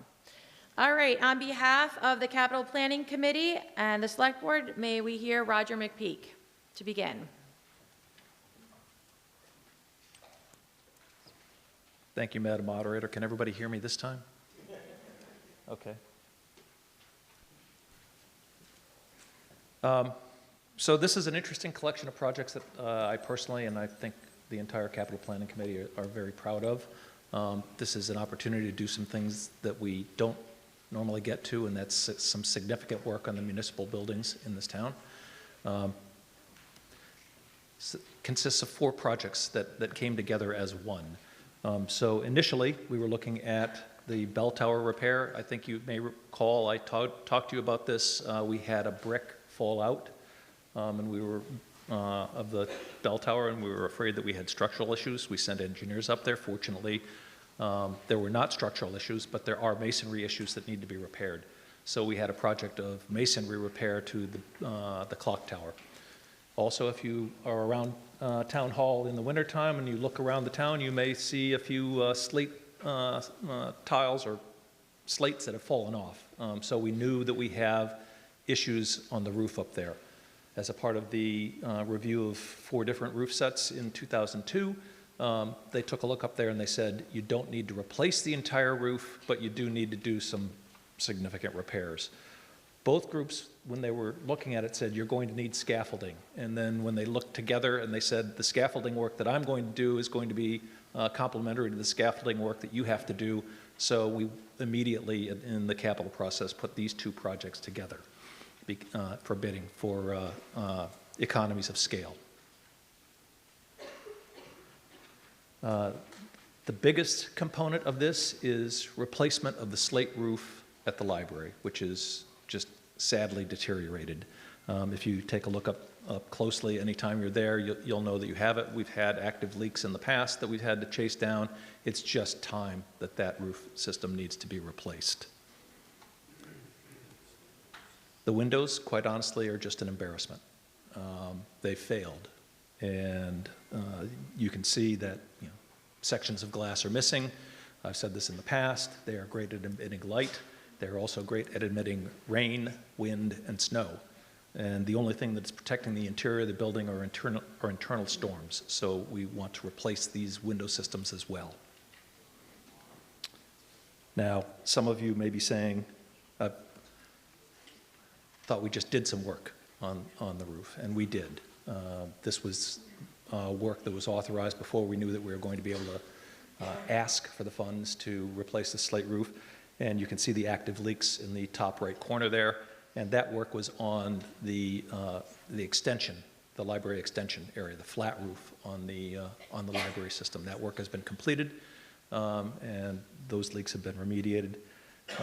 And just to answer a couple of questions that I usually get around this, surrounding the windows, are they going to be energy efficient? They will be more efficient. Are they going to be absolutely historically correct? They will approximate that. Neither side is getting everything that it wants, so it must be the perfect solution. So, and with that, I'm going to hand it over to the Chair of the Select Board to make comments. Thank you. Michelle Pryor, Chair of the Select Board. Thanks, Roger. Hopefully I can page down correctly. Ta-da. So Roger and I were actually talking about these projects in August when I was on vacation, getting text messages. How can we do the library? So if you think back in the spring, I shared some of those same pictures that Roger had a minute ago of Mystic School and the library. So the outside looking in, the inside looking out. Broken windows at the Mystic School. We have some money now thanks to energy management. Library windows, we have a path forward to fund, and library roof. So these are critical needs in these important building envelopes. Town meeting previously approved engineering for these projects. And when we were debating a debt exclusion override vote last fall, Select Board was committed to capital planning to find a path forward to fund these projects. VFA had these as in, not good shape, needing some improvement, and we encouraged capital planning to look at borrowing. We said that the Select Board would get behind using free cash, and let's look at the stabilization funds, and this is where we've landed. So I know capital planning wasn't thrilled when we didn't have a debt exclusion, but we really were serious about trying to find a way to move forward, and with a strong fiscal 24 closeout. So we always talk about reversions, which is unfilled positions, some unspent money. We also had $1 million in investment earnings. A strong stock market and large amounts of money to pay the Lynch School. We actually had in an account, so we actually earned some significant revenue this past year. So we wanted to repurpose $2 million of that free cash, $1 million almost of investment earnings, into a long-term capital fix. So all we were going to ask for, I can go over the building, sort of the breakout of the money again. So it's the total overall package, the two buildings, is just under $5 million. They're going to bond almost $3 million, $2,975,000. They will bond, capital planning will, and as Roger mentioned earlier this evening in his initial report, $600,000 is rolling off of the debt schedule due to Ambrose debt coming off. We're trying to repurpose $400,000 of that toward bonding for these important projects. The free cash ask is $2 million, which we have from a very favorable closeout. And then the library roof so the components are, library roof is almost $4 million. The town hall roof is about $675,000. So the most significant investment is going to the library envelope, which, as you can see, very much needs it. These two municipal buildings serve residents of all ages at all stages of life. This is where people get birth certificates. It's where children do reading. It's where our seniors, spend time catching up with the newspaper. It's where I get my books. And when I was running for select board, I had the library director take me on a tour of the windows, just grabbed me by the elbow, and you need to see this. So I think it's important for us to move forward. We were happy to be able to go from the spring and engineering and showing the condition of these buildings to be here in the fall with a funding source, with cooperation with capital planning on borrowing, on free cash, and trying to get these projects moving forward. So we'd ask you to support them. They're important assets. They're just really the signature buildings of our town, and we really do want to be able to fix them in the near term. Thank you. Thank you. The capital planning and select board recommend favorable action, obviously, as they're the proponent. And the only other board or committee that requested to give recommendation was the finance committee. We hear the recommendation of the finance committee. Thank you.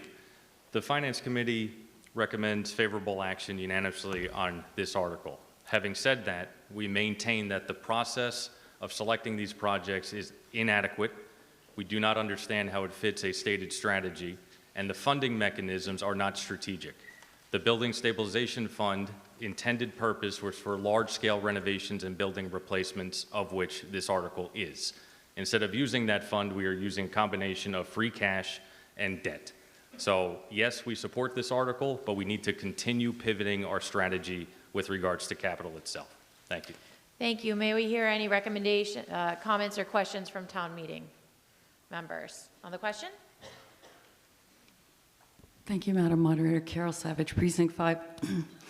I just have a comment. I support these projects. They're clearly necessary. But I also do support the Finance Committee's comment. I do think it would be very helpful for town meeting to have greater context around the larger plan for capital and the long-term needs so that we understand where these projects fit in that context and the revenue streams that will fund them. Thank you. I think it might be appropriate in the spring of 2025 that the town manager provide a report of that 5-year plan and the context more for the town meeting. There are reports that have been provided to the meeting on that. However, I think a verbal report would be in order, and we'll take that up in the spring of 2025. Madam Moderator, Dorothy Simboli, Precinct 6, just following up on Carol Savage's comment. Could we include in that report some sort of separate categorization for which projects would qualify for the use of CPA funds or the borrowing of those projects, and then the interest being paid on those loans from CPA, so that we can sort of prioritize things accordingly? I think that's a very fair request to also include information, especially since the CPA passed, on how that impacts our funding and our sources. So we'll look how the boards and committees work together to figure out the plan now with CPA and the funding process. for the building and capital and how it all intertwines. And hopefully that committee will also be up and running too, so they can provide their report as well. Any other questions? Seeing no one rise, a 2/3 vote is required. We'll try voice vote. If not, we will go to clickers. All those in favor? Aye. All those opposed? The ayes have it. The motion passes unanimously. Moving on to Article 14. Article 14, the reason why I kept it with 13 is actually the same vote in Fall Town Meeting 2022 also appropriated money to Ambrose and McCall. Overall, there have been $300,000 from the Building Stabilization Fund for McCall and Ambrose roof repair, schematic, and engineering. Capital is asking town meeting to fund $1,935,000 from the Building Stabilization Fund and authorize $1,025,000 in borrowing. On behalf, Article 14 is coming before you from Capital Planning Committee. On their behalf is Mr. Chris Nixon. Thank you, Madam Moderator. Good evening, everyone. Article 14, as the moderator said, seeks just under $3 million in funding for roof repair and replacement at McCall and Ambrose Elementary School. It's a lot of money. We want to be very clear with you all tonight what you're getting for that investment and what you're not, and what may be coming some years later. So when construction first started at McCall Middle School, or what would become McCall in 1930, the building was largely a pitched shingled roof with brick walls below, as seen here from the back. 94 years later, this building is still standing. It's surrounded on 3 sides by subsequent additions of different designs and roofing systems. Today, McCall is a collection of pitched and flat roofs, single membrane systems, and shingles, all of different ages and tied into each other's masonry walls with different materials and flashing designs. Following a roof condition survey previously funded by town meeting in 2022 that the moderator just mentioned, some roofs at McCall are in somewhat urgent need of replacement. Others can be repaired, and several are just fine as they are for many more years to come. From our engineers on this project, Gale Associates, they've provided us a key plan that can summarize the work for you all tonight. Areas in green are recommended to be replaced entirely, with new flashings and connections to intersecting walls, and areas in blue are recommended only for modest repair to extend the life, hopefully another 5 years and maybe a little more. Gray hatched areas in this plan are in perfectly fine condition for many more years to come. They're associated with more recent construction. From a bird's eye view, the replacement scope includes the classroom wing facing Main Street you see here at the bottom of the photo, the pitched shingled roofs and the rear flat roof over the original 1932 building. I think you can squint, look carefully, you'll see some missing shingles, and I can report that the ceiling tiles in the 3rd floor classrooms in this area do in fact have water damage, so repair here is overdue. Replacement also includes the pitched roof over the atrium space in the 1998 library wing addition.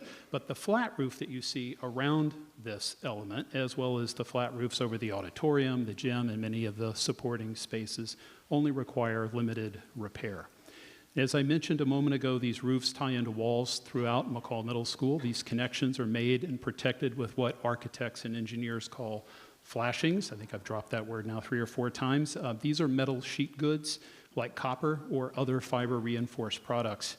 Everywhere where roofs meet these walls, every location has been evaluated, and flashings will be repaired or replaced where necessary. They're as much an integral part of the building as the roof and keeping water out of the building, and that's the goal. This includes areas where roofs intersect architectural elements like the cupola atop the 1932 building, or many of the decorative precast elements that you see from Main Street as well. Mortar joints will be repaired or repointed where necessary, and sealants will be replaced as well. Basically, every intersection of materials and every opening at or above the roof line has been carefully evaluated and will be addressed in this early phase of work.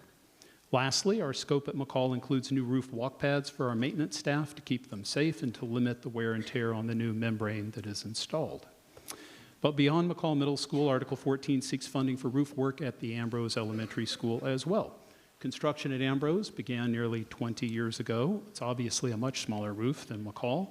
The roofs at Ambrose are all flat membrane type, and they're in generally good to fair condition, although the survey did identify some areas in need of repair, with 1 small area or 2 actually needing replacement. So think of this element as kind of an Ambrose roof life extension project that gets us to FY30 and possibly a little beyond when a larger full replacement project is expected. And this would be about 25 years after the project was completed, and we think that's a pretty good return on investment. Aside from membrane repair at many of the school's roofs, the limited replacement is shown here. These are lower roofs with limited sun and snow melt. In the bird's eye view, you can see the original low vestibule roof at the top of this image, and the roofs at left and right are actually part of the 2009 modular classroom project. And while these modular classroom spaces are approaching 15 years old, they have plenty of life left in them, and we need to complete the roof drain and membrane replacement to keep water out of this area of the building as well. So not surprisingly then, Ambrose repairs make up a comparatively small portion of this funding request, but importantly, both projects are funded under Article 15, which means that the dollars you'll be voting on shortly are fungible between these two schools to afford us more flexibility if the work should deviate from the estimates at one building or the other. And as the moderator noted, this funding request includes a transfer of $1,935,000 from the Building Stabilization Fund and issuance of general obligation bonds of up to $1,025,000. The Capital Planning Committee asks for your support of Article 14, and we welcome your questions tonight. Thank you very much. The moderator has been informed that the school committee, as you can expect, recommends favorable action along with the Finance Committee. It is moved and seconded that $2,960,000 is appropriated to pay costs of roof repair and replacement, including construction administration and engineering services, at McCall Middle School and Ambrose Elementary School, including the payment of all costs incidental and related thereto. That to meet this appropriation, $1,935,000 shall be transferred from the Building Stabilization Fund and the Treasurer. With approval of the Select Board, is authorized to borrow $1,025,000 pursuant to General Law, Chapter 44, Section 7, subsection 1, or pursuant to any other enabling authority, and to issue bonds or notes of the town, therefore, that the town manager shall be authorized to have oversight of the project, and that in accordance with Section 4-2 of the Town of Winchester Home Rule Charter, the town manager shall have the authority to enter into contracts and approve payments with respect to the project. Requires a 2/3 vote. Any questions or comments? Seeing no one rise, all those in favor? Aye. All those opposed? The ayes have it, and the motion passes unanimously. Moving on to Article 18, we will come back, don't you worry, to Article 15 this evening. Article 18 is for the high school gymnasium, and it's a request for $595,000 from free cash. To town meeting, please note on page 50 of your blue booklet that this amount has been modified. The motion has been amended. It is no longer $670,000, but $595,000, and the reduction is due to the receipt of two generous gifts from the Winchester Basketball Association for $50,000 and the Winchester Sports Foundation for $25,000. That is why the motion has been amended. At Springtown meeting in 2024, town meeting appropriated $1.2 million from free cash, $1.2 million. From that, $240,000 was from free cash, and $960,000 was from the overlay surplus for this project. To date, we've spent $1,167 and have a remaining, well, you'll get that eventually, but with that, also the Select Board approved the use of $1.4 million of ARPA money to fund this project as well. So those are where a lot of the money has come to date. I'm going to read it into motion now instead of later. It is moved and seconded that the town vote to appropriate $595,000 from free cash to pay costs of the replacement of flooring, athletic equipment, and furnishings in the Winchester High School Gymnasium, including engineering and architectural services, including all costs incidental or related thereto. Said appropriation to supplement existing account number 0399672, voted at the spring 2024 town meeting, and further that the town manager shall be authorized to have oversight of the project. And that in accordance with Section 4-2 of the Town of Winchester Home Rule Charter, the town manager shall have the authority to enter into contracts and approve payments with respect to the project. This is coming before you from the Educational Facilities Planning and Building Committee, the EFPBC, and the Select Board. On behalf of the EFPBC, may we hear from Chris Nixon, their Vice Chair. Hello again. Thank you, Madam Moderator. I hope you'll forgive me for wishing as I approach the mic tonight, given what I'm about to ask you for. I hope we have more fans of basketball, volleyball, and wrestling than we do tennis in the audience tonight, or I'm going to be here for a while. It's okay. I'm up for the fight. I rise tonight on behalf of our EFPBC and the Select Board to present this article, and if you're feeling it's deja vu all over again, it's because last spring this slide looked like this. I certainly feel that way. So at last Springtown meeting, under Article 34, you did unanimously approve funding for the reflooring and reconfiguration of the Winchester High School gym. And while we greatly appreciate the support and enthusiasm around this project, we indeed are back at the well tonight, seeking additional funding to award the project following bids this past summer and a funding gap that exists. So I'm going to blow through this quickly in case we have a few new members or those who missed the presentation in the spring. I want to very quickly recognize this space in this building makes an outstanding first impression, doesn't it? It does not suffer for lack of maintenance or care. This is a space whose floor has long worn out its useful life, and it's a space whose configuration really does not meet the needs of multiple sports in the district and in the community. And there's an opportunity to address both. So, project scope. There's three key components. First, of course, the reflooring. So we propose to replace the sheet rubber floor that's failing with a resilient athletic maple surface over sleepers with shock pads, very similar surface to what our peer districts in the Middlesex League have. I mentioned we look to replace equipment where required, relocate some equipment where we can, but most excitingly, we also look to reconfigure the space, basically turning it 90 degrees. So why now? The existing floor is failing, it's blistering, the seams are separating. It's now over 19 years old. I did not update that slide for tonight. 15 years is typical. The surface is delaminating from the substrate, and that bottom image is really important. Although it's meant to look like wood from a distance, it's not, it's rubber, it's fake wood. The picture of the wood wore off many years ago, but more importantly, the texture, that surface has worn smooth, and that actually becomes increasingly a safety issue for us. The seams are separating. Some of you saw that when you took the tour. Our existing gym structure can accommodate the detail that you see on the right, which is sleepers and shock pads to support a subbase with athletic maple flooring. This gives you an idea what the installation looks like. And what we're especially excited about is, unlike the rubber floor, which typically lasts 15 years, districts are seeing 40 years or more out of their maple floors when properly maintained. So we still see this as a tremendous opportunity and a smart investment for the future. Second and third components are interrelated. So with respect to the equipment replacement and relocation, certainly a reconfiguration of the gym gives us greater flexibility. I'll review that with you again in a moment. Many of the motors in our existing bleachers have seized, so they're stuck. They don't work. We do have some equipment in good condition, like a number of our basketball backboards we hope to be able to relocate. But we also have some existing capacity problems. The MIAA, our athletic association, has voted new postseason attendance requirements for venues to host, and we no longer meet those requirements for both basketball and volleyball, so if our boys or girls find themselves advancing in a tournament, we're not able to host.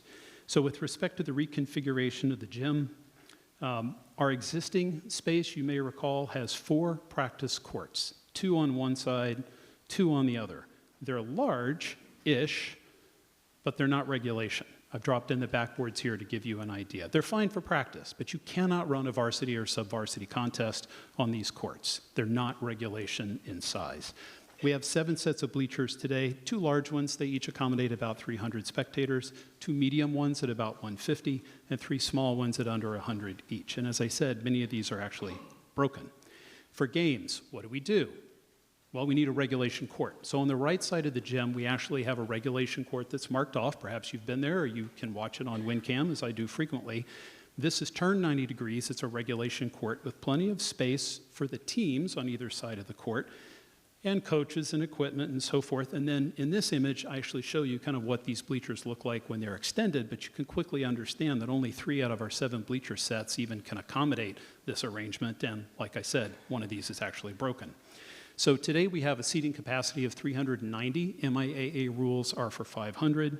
We're woefully unprepared to meet this new requirement, and therefore we sought from you all in the spring authorization to reconfigure the space.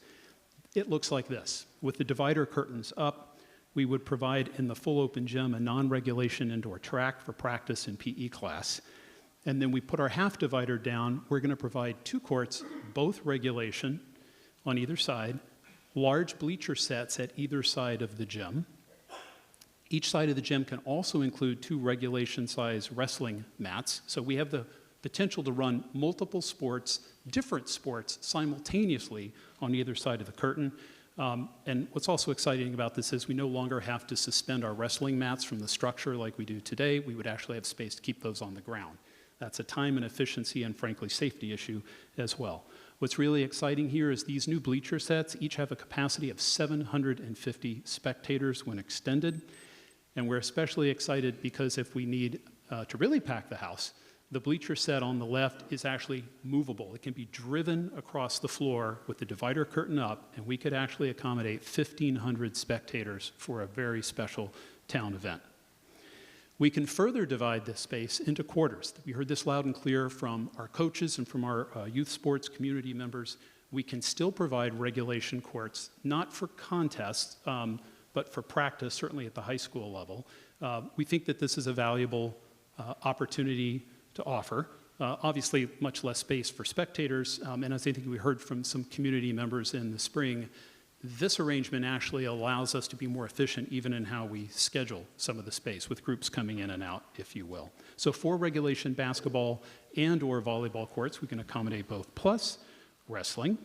So very quickly, equipment relocation and configuration. If extended fully, the bleachers conflict with play today. The existing does not support simultaneous contests today. We don't meet the new MIAA rules today for postseason. Our proposal is adaptable and flexible. We can accommodate competition, practice, skill sessions, and many youth sports, and we expect to get a tremendous amount of life out of this for many generations to come.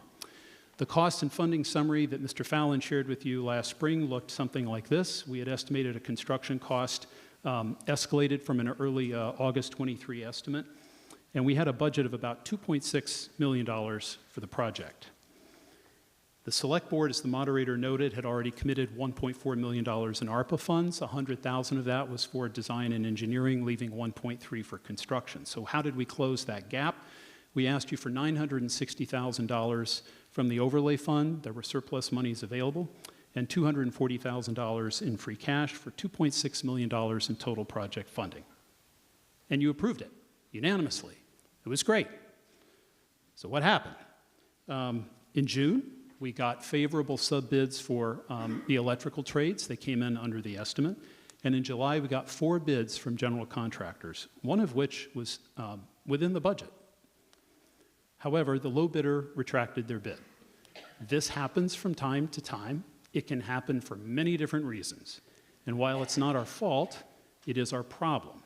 When the low bidder retracts their bid, we look to the second bidder. The second lowest bidder's number is above the budget, $2.7 million. Now you may think, wait a minute, Chris, you're only $100,000 off, but not so fast, because this was the GC's bid at 2.7. Remember, we were talking about a project cost in the spring of 2.6, so the gap is wider. Management, engineering, and planning have recommended to the EFPBC, and we strongly support the recommendation, that because we're basically coming back to the well here, we want to be conservative and actually carry a 15% contingency for this project and some other allowances. We hope not to spend the shortfall that we're asking to close tonight, but there are some really dire consequences if we fall short again. So we're here to help us get across the finish line. There were 2 paths. We could have rebid the project. We talked about this at length with management and engineering and planning. This was not advisable. Others have asked me about this. We had no expectation that the third and fourth place bidders were going to significantly undercut who was now the low place, second lowest bidder. We did not expect we'd see much savings there. And of course, we could look for supplemental funding. So this is what was recommended, and it's why I'm standing before you tonight. That initial gap of $670,000 that was recommended to be closed is narrower tonight, as the moderator said. After the warrant closed and was printed, we are so appreciative that the Winchester Basketball Association and the Winchester Sports Foundation have jointly donated $75,000 towards this project, specifically to the overall cost of the project to reduce our free cash ask. It's not for specific pieces of equipment, it's to help us get across the finish line. And it's not a pledge to raise money either. Both these organizations have already sent their checks to Town Hall. They're on the table of Beth Rudolph, and the Select Board accepted the donations on October 28th. And we appreciate this very much. You've reached your 10.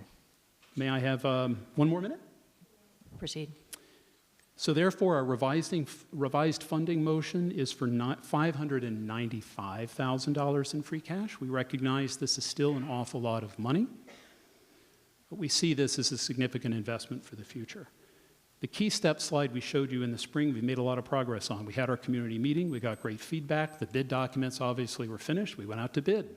We don't have a contractor signed up yet, but we have one ready to go. The work would get underway in the spring. We expect the flooring would be completed in the summer, and the rest of the project would be wrapped up in the fall, importantly by the winter season.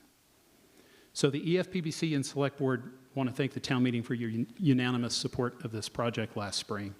And while we regret having to come back to the well tonight, we feel very strongly about this project and the value that it brings to the district and our community at large for many decades to come. And we ask for your support once more tonight. We welcome your support and your questions. Thank you. Thank you. 57 seconds. You just got it in there.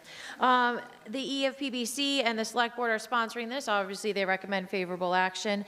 The school committee recommends favorable action, and your moderator has been notified that the Finance Committee is also recommending favorable action.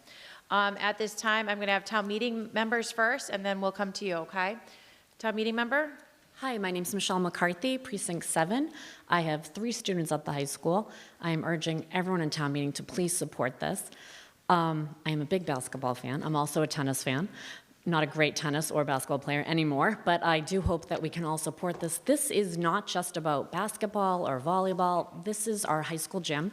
This is where we all vote. But I really believe this is part of our community. I have elderly parents who live in town. They have been going to basketball games and sporting events. They tell their friends at Jenks what's going on, come up to the game, and I think it's really important for all of us to recognize that this isn't just about sports, but this is also about our community, and this is about our high school. We spend, I don't know, $69 million for our school budget here, and I think that this project is important. Thank you for school committee, and I'm sorry about the bidder backing out, but thank you for staying on top of this, and I urge everyone to please support this project. Thank you. Thank you. Seeing no other town meeting members rise, we do have members of the public who would like to address you. I do need your approval to do those. All in favor of hearing from non-town meeting members, say aye. Aye. Those opposed? The ayes have it. The motion passes unanimously. You may proceed. Thank you, Madam Moderator. My name is Hazel Evans, and I'm a sophomore. And I'm Johanna Malhorn, and I'm a junior. We are both players for the Winchester High School girls varsity volleyball team, and we are very much in favor of the new gym renovation. We wanted to highlight key points to help persuade you to vote in favor of the renovation. First off, this year, the girls varsity volleyball team did very well this season. Our record was 21-3, and we made it all the way to the quarterfinals. And next year, the team is going to be just as good, and if not better, and we're hoping to make it further in the playoffs.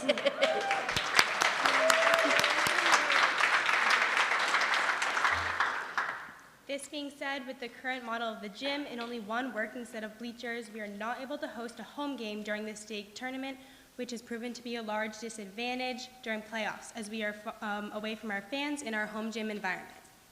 Secondly, due to the layout of the gym space, varsity JV and freshman teams do not have enough space to practice all at once. And because of this, JV and freshman teams are forced to wait 2 hours after school before starting their practice, which is very inconvenient and time-consuming for the players. With the proposed renovations, all 3 teams will practice at the same time, fostering our program to create a better community environment. Lastly, over the past years, the floor has become very worn down, and it's starting to become detached, especially under the basketball hoops, which is dangerous and causes a tripping hazard, not only for the players, but also for the students who use the gym during PE. In conclusion, we hope that you will vote yes for the gym renovation once again to support Winchester sports and advocate for the safety of the players. Thank you so much. Well done. Congratulations on your season as well. Further on the question? Good evening. My name is Gary Grassi, Precinct 7, and I'm the president of the Winchester Basketball Association. And here to very happily offer our support. We have, yes, done it with money from the club, but I just want to make a couple comments. Number one, I think the improvement to the gym is a generational improvement opportunity for the town. This building is a showpiece. The rebuilt Winchester High School, the gym is the part that's not finished. I think we need to do that now. The safety issues, I can't top the girls and all the other reasons they advocated for. I'll posit one more. We could handle more kids in our program with the way the gym's going to be configured, so that's something that we aspire to do and think that's good for the kids. We handle about 250 kids during our winter programs, but we could probably field some more teams and think that's good for the kids. Thank you. Thank you very much. Seeing no town meeting members rise, I believe you're ready for the question. Majority vote is required.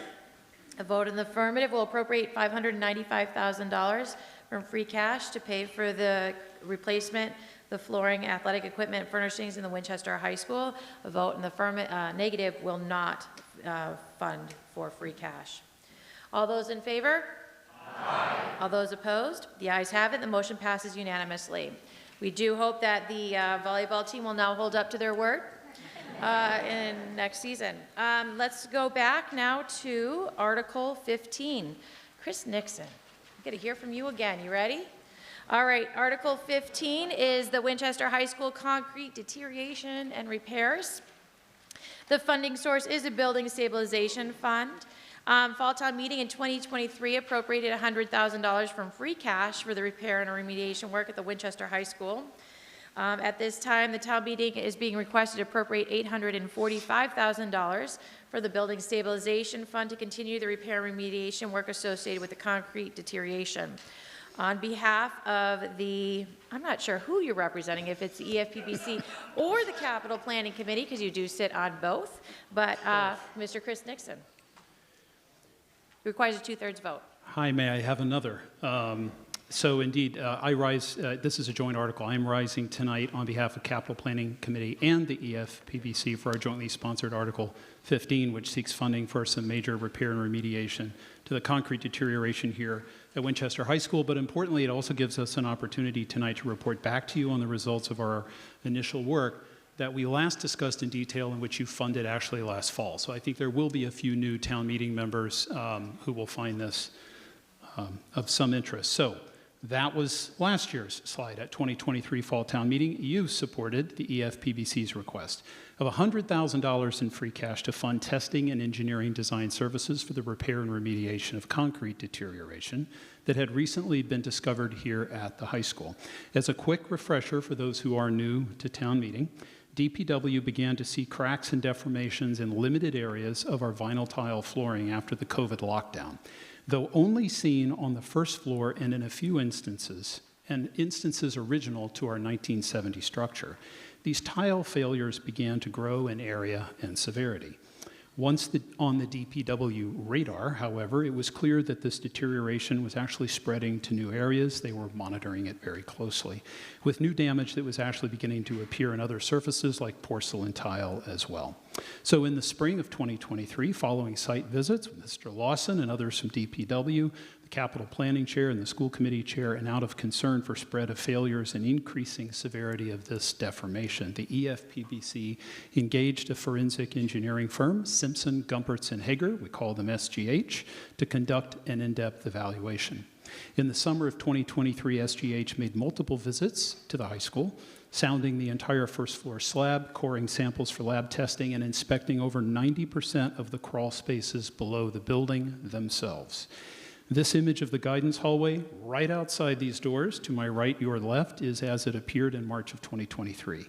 Given that the surface had become a trip and fall hazard, the EFPBC authorized the tile to be removed, the surface leveled, and carpet tile put down only as a temporary measure. And Pete, it looks great. Helpfully, SGH was on hand when the tiles came up the following August, and much to our disappointment, concrete and rusted reinforcing steel came up as well. We were struck at the shallow placement depth of the reinforcing steel. Again, this is 1970 structure. And we quickly understood that it was the rusting of the rebar, so-called rust jacking, that was driving the cracking and spalling of the concrete. Now, glossy surfaces like a waxed floor are easy to judge deformation, but more subtle are those carpeted areas like the one in this image. This is in the guidance department. Note how the carpet is nearly touching the middle of the door leaf when it's halfway through its travel. But unfortunately, the concerns are not just on the top side where you all can see them. In its inspection of crawl spaces down below, SGH confirmed DPW's finding that we have rust jacking, concrete spalling, and delamination below the slab in some areas, not throughout. This image of the intersection of the commons at the A-wing, just out here, shows exposed rusted metal rebar to the left and at the bottom of this cast-in-place concrete beam, as well as cracks extending more than 5 feet. This delaminated concrete was at risk of falling, and following your funding last fall, it has since been removed safely. In some instances, concrete had already let go, however, and there is a risk of damage to building systems if this should continue, as we have piping suspended from Unistrut directly below many of these affected areas. So while the normal alkalinity, I'm going to go chemistry here for you for a minute, the normal alkalinity and high pH of concrete normally protects reinforcing steel from oxidation or corrosion. The lab testing confirmed 2 different chemical processes have exposed a rebar to corrosion here at Winchester High School. First, in some areas, chloride contamination, literally salts, has led to the topside rust jacking and concrete spalling that we can see, while in other areas, particularly in the crawl spaces, a different pathway is in play. It's carbonation. With extended exposure, carbon dioxide can penetrate concrete. And as it reacts with the components of the concrete mixture, it can actually attack that natural alkalinity and remove that protective layer of the rebar.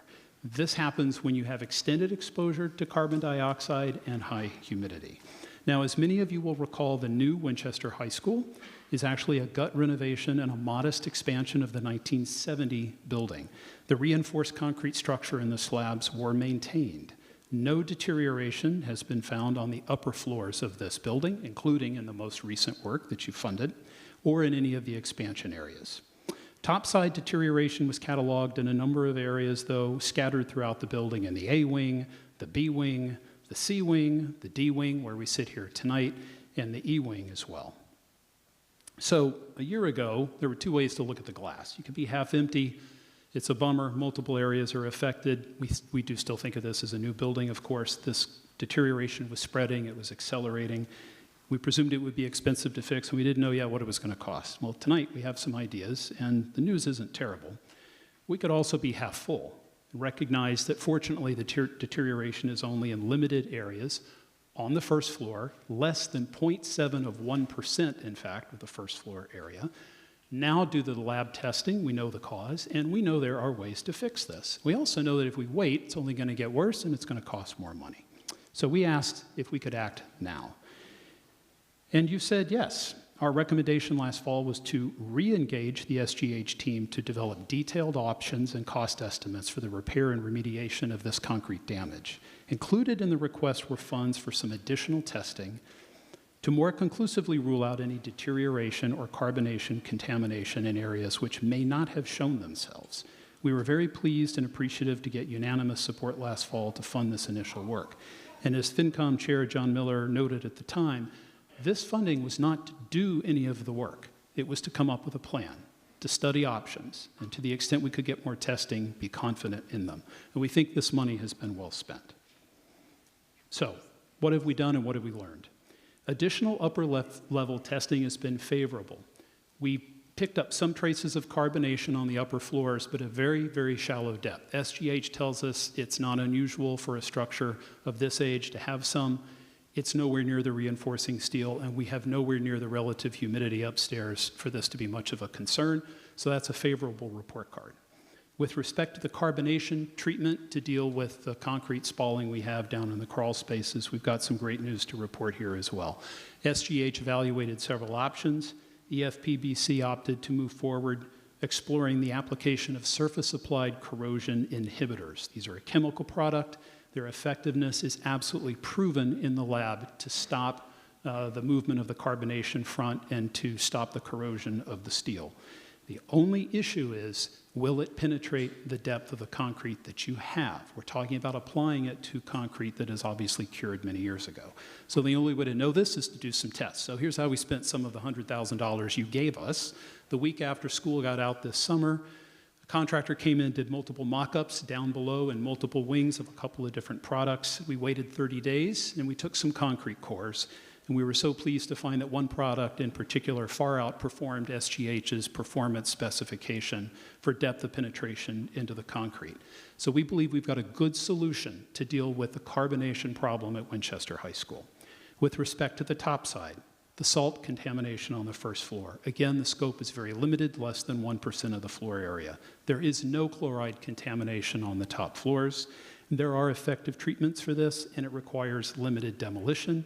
Helpfully, we did learn that it looks like the demolition is going to be more modest than what we were worried about just a few months ago, and that'll, I think, be helpful when we look at what the cost will be to do that work as well. But importantly, the topside work is going to require vacated spaces. So that means summer work, not during the school year.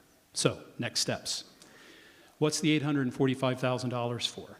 Carbonation treatment, first off, if you vote support tonight, SGH will be able to produce full plans and specs, get a bid set together with an updated estimate. We look to have a contractor on board this winter. This work can start this school year. They'll be doing the work in the crawl space. There are no jackhammers involved. It can happen this school year. It doesn't have to wait until the summer. We think that's important. We want to grab that low-hanging fruit if we can.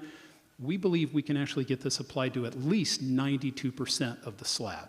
Remember, we have a small fraction that we're actually seeing, but given what the lab results have told us, we think this is money well spent. There may well be carbonation front moving through the concrete elsewhere, and this is a smart way to extend the life of the structure. We project the project cost for this work around $720,000. So what's the other $125,000 for? If you vote approval of this article tonight, it will actually allow SGH to move forward with the detailed plans and specs for that topside work that I just described. Plans, specs, updated cost estimate, and we can bring that actually back to spring town meeting. You've reached your 10 minutes. I have 60 seconds. You better make it quick. I'll make it 57.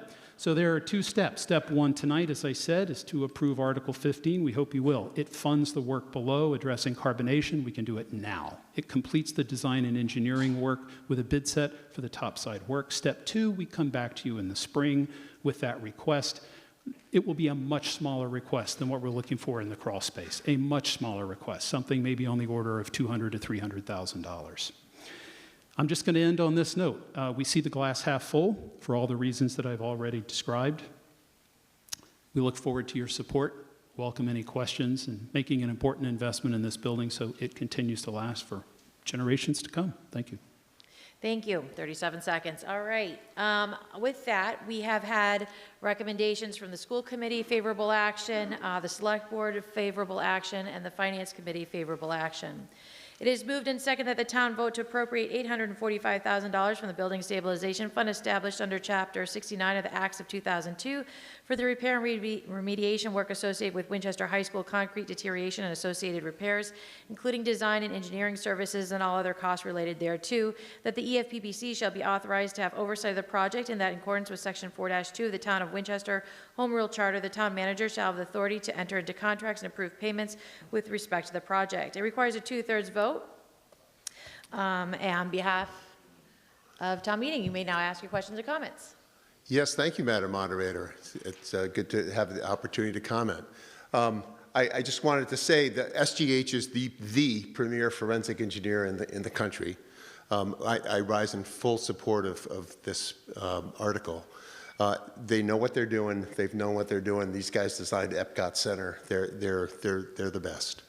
The second point I'd like to make is that this building is the flagship building in town. And these are repairs required to concrete that was installed 40 years ago, 50 years ago. The statute of limitation has long since elapsed at 6 years from the date of substantial completion. For those of you wondering why is this a construction mistake and is there remedies, something like that, there's nothing like that available at this time.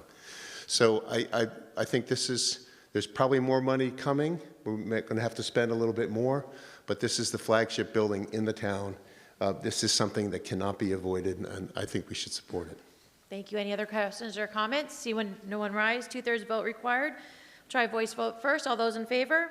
Aye. All those opposed? The ayes have it, and the motion passes unanimously. Moving on to Article 16. Article 16 is a borrowing authorization coming in from the Capital Planning Committee. It is, this is the first appropriation we're being requested for this work.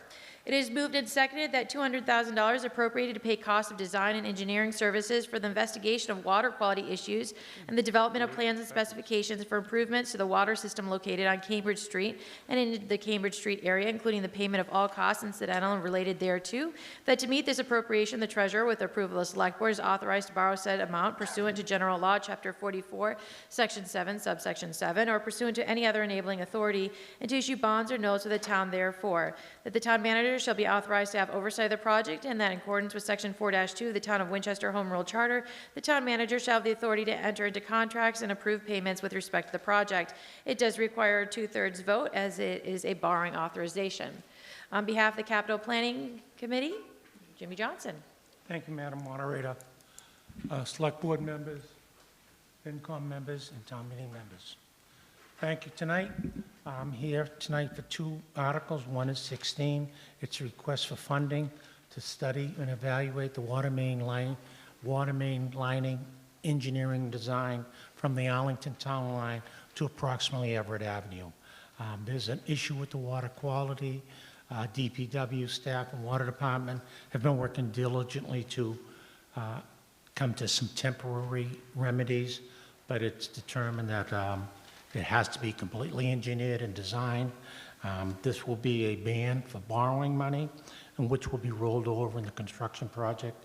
It is our hope that we, engineering companies, will get the design done early so we can address this issue for the citizens of Winchester. Thank you. Any questions? Actually, first, the Select Board recommended favorable action and Finance Committee recommended favorable action. Those were the two boards and committees that, any questions or comments?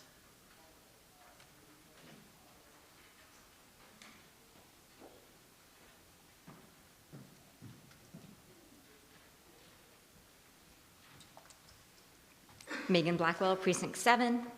Madam Moderator, through you to either capital planning or maybe the town manager, I noticed in Article 19 that was proposed and funded, it said something about LWSAP funds that are applied to water quality projects. The way Article 19 was written, it sounded as though it were funding that we're looking for a project. Now, this Article 16 concerns water quality.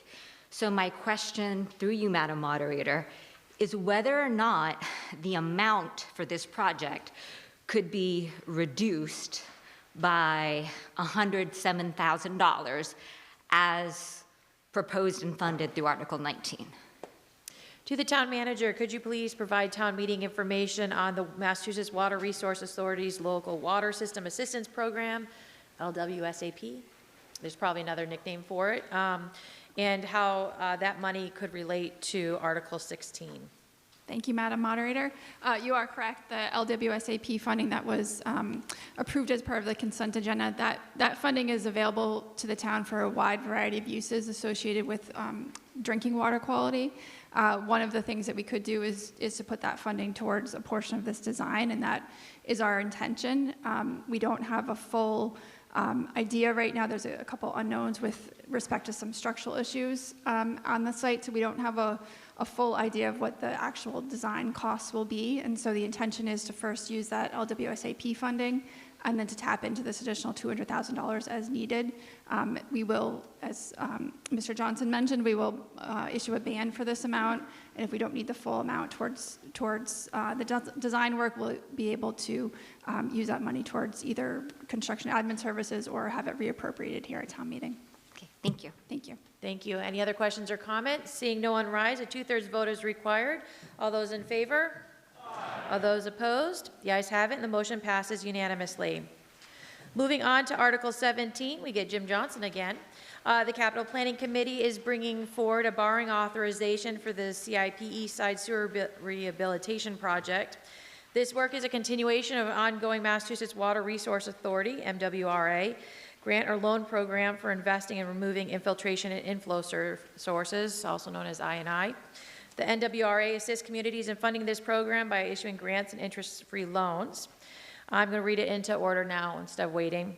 It is moved and seconded that $1,750,000 is appropriated to pay costs of funding the capital improvement program East Side Sewer Rehabilitation Project and East Side Sanitary Sewer Evaluation Survey Project for the purpose of investigating and removing infiltration and inflow sources and repairing structural defects in the town's sewer system, including the payment of all costs and incidental related thereto, that to meet this appropriation, the treasurer, with the approval of the select board, is authorized to borrow a said amount under and pursuant to general law, chapter 44, section 7, subsection 1, or pursuant to any other enabling authority from the MWRA, and to issue bonds or notes of the town therefore and in the connection therewith, to enter into an agreement with financial assistance agreement with the MWRA, and to accept any grants for the project from the MWRA, provided that the amount of the authorized borrowing shall be reduced by the amount of any such grants received from the MWRA, that the town manager shall be authorized to have oversight of said project, and that in accordance with the section 4-2 of the Town of Winchester Home Rule Charter, the town manager shall have the authority to enter into contracts and approve payments with respect to the project. Requires a 2/3 vote, as it is a borrowing. On behalf of the Capital Planning Committee, welcome back, Jimmy Thank Johnson. you. Again, this is a capital improvement in water and sewer, trying to improve the quality of life of the citizens of Winchester, specifically in the east side, doing some rehab. Funding is MWRA. It's $870,000 loan, 100%. There's an $880,000 grant fund with a 25% of that being loan.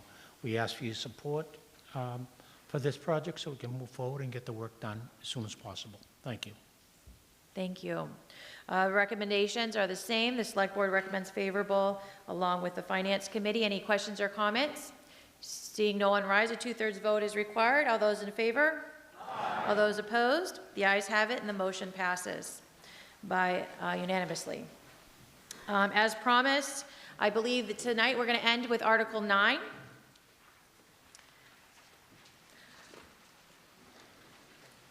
In 2010, the Building Stretch Energy Code was adopted at Fall Town Meeting.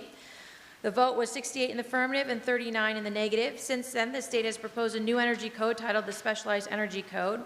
Each municipality has the option to opt into these building codes. Article 9 is asking town meeting if they want Winchester to opt into the newest Specialized Energy Building Code. If the meeting votes in the affirmative, the new bylaws would become effective on July 1st, 2025. It's coming before you from the Climate Action Advisory Committee and the Select Board. It is moved and seconded that the town vote to enact Chapter 26 of the Winchester Code of Bylaws, entitled Specialized Energy Code, for the purpose of regulating the design and construction of buildings for the effective use of energy and reduction of greenhouse gas emissions pursuant to the entirety of 225 CMR 22 and 23, including appendixes RC and CC, including future additions, amendments, or modifications thereto, with a copy of said bylaw attached to the motion book, provided further that said bylaw shall have an effective date of July 1st, 2025. I'm not quite sure which one is going, but there are multiple speakers on this article. Together, they are all sharing that 10 minutes, so let's see how effective they are. First up, I believe, is Bill McGonigal, a Select Board member. Thank you, Madam Moderator. Yes, because we are co-sponsoring this between the Select Board and the Climate Action Committee, we're both going to say a few words. I'm going to start by telling you why I think this is a great idea and why the Select Board is behind it, and then Josh Bears here is going to tell you exactly why I think that and give you all the details. So, first up, this hits on many different priorities that we have as both the Select Board and as a town, and I think just as a people altogether. First and foremost, sustainability. This Specialized Energy Code prioritizes electrifying new houses. That means it helps us cut down on greenhouse gases, helps create more sustainable building going forward. That is an established Select Board policy. We've talked about policies a lot tonight. That is one that exists and that we are trying to follow as best we can. This is how we do it. The next thing it touches upon is affordability, and that's in a couple different ways. One, Josh will tell you how exactly, this has a negligible impact on construction costs and can actually make construction cheaper in some instances. But more than that, it's a policy of a stitch in time, saving 9. And I mean that because in a way this is future-proofing our houses. For those of you like me who live in a very old Winchester house, you know how difficult and expensive it can be to get it up to date. This helps solve that for people down the road because the electrification of their houses will already be done. On top of that, it really helps lower your utility bills. That helps everybody, and especially those who have to struggle with their monthly finances. On top of that, the next big thing this hits is opportunity. By instituting this specialized energy code, we open up the town's opportunity to pursue more grants, more funding from the state and other interests that we can use to upkeep our buildings and keep things working the way we want in this town. The fourth big aspect here, this is tested and approved. We have seen this same code, which is state-authored, implemented and used in at least 46 other communities across the state. And from what we've heard, both from the members of those town governments, those residents, the construction interests as well, this works, it is doable, and it is effective. So we can join that, and we don't have the risk of being the first adopter. And finally, it's limited. This is only for new construction. This is not going to impact those of us who are just doing a renovation, who are doing an addition. This is really looking to the future. New houses that are being built on new properties and making things easier and cheaper for them going forward while helping all of us maintain a better sustainable future. That's a lot of promises. Josh has to back them up now. Further on it is Josh Bears from the Climate Action Advisory Committee. Thank you, Bill. Thank you, Madam Moderator. Good evening, town meeting members and Winchester residents. My name is Josh Bears. I'm a town meeting member, Precinct 7, as well as a member of the Climate Action Advisory Committee. Those of you who were here in the spring might remember our chair, Rick Eno, describing the charter of the Climate Action Advisory Committee, affectionately known as the CAC, is to implement the town's climate action plan, which we adopted as a town in 2020. This plan includes two overarching goals. One is to reduce carbon pollution made by the town, and two is to increase the community's resilience in the face of climate change. To achieve that first goal, which is to reduce the carbon emissions by our town by 80% by 2050, which is consistent with the state's goals, we need to start with the largest sources of carbon pollution: heating and cooling of our homes and buildings. As this slide shows, we did a greenhouse gas inventory back in 2020 when we adopted the plan, and we found that 63% of all emissions are due to our buildings, the heating and cooling of those. So we're excited to join the Select Board in co-sponsoring Article 9, the adopting of the Specialized Energy Code. And just to cover quickly, brief history of energy codes in Winchester, back in 2010, this body adopted the Stretch Code, which was required to become a green community. So thank you to all those members who were there in 2010. Green community grants, since then, Winchester has won $1.8 million in green community grants that have gone to things like improving town buildings for insulation and needed upgrades to heating and cooling systems, which has led to lowering of operating costs and recurring savings to the town. Now, we have the opportunity to become a climate leader through adoption of the Specialized Code, which is a requirement to become a climate leader. And climate leaders are eligible for much larger grants. As Bill said, this is an opportunity for Winchester to receive from these grants are on the order of $100,000 to $200,000 per year more through this program. So we've been on about a 7-month socialization tour around the new Specialized Code. We've met with lots of folks in town. In addition to the various committees, we've met with the Chamber of Commerce, the Rotary Club, we've held public info sessions and sessions for local builders, and we've received no significant objections so far. So briefly, what are the 3 energy codes that are available in Massachusetts today? They're overlays. So if the top code doesn't apply, then you fall through to the Stretch Code and then finally to the base code. And of the 351 municipalities in Massachusetts, only 50 are on the base code. 255, including Winchester, are on the Stretch Code, which we adopted in 2010. And starting in 2023, the new Specialized Code became available, of which 46 communities have joined, as Bill had mentioned. And that Specialized Code applies only to new construction, and that is what we're voting on this evening. So how does this apply to new residential construction?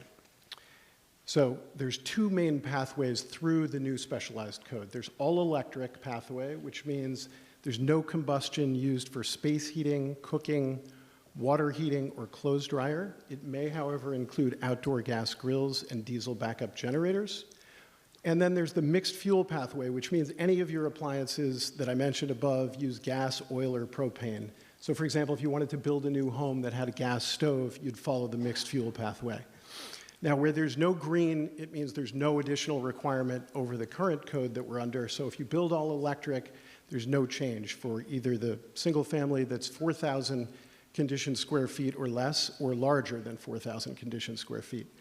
If you go the mixed fuel pathway, you need to pre-wire any appliances. For instance, that stove, you need to put an outlet behind it that could support a future electrification, going with like an induction stove in the future, and add solar to offset your energy use. And if it's a larger home, you have to add more solar.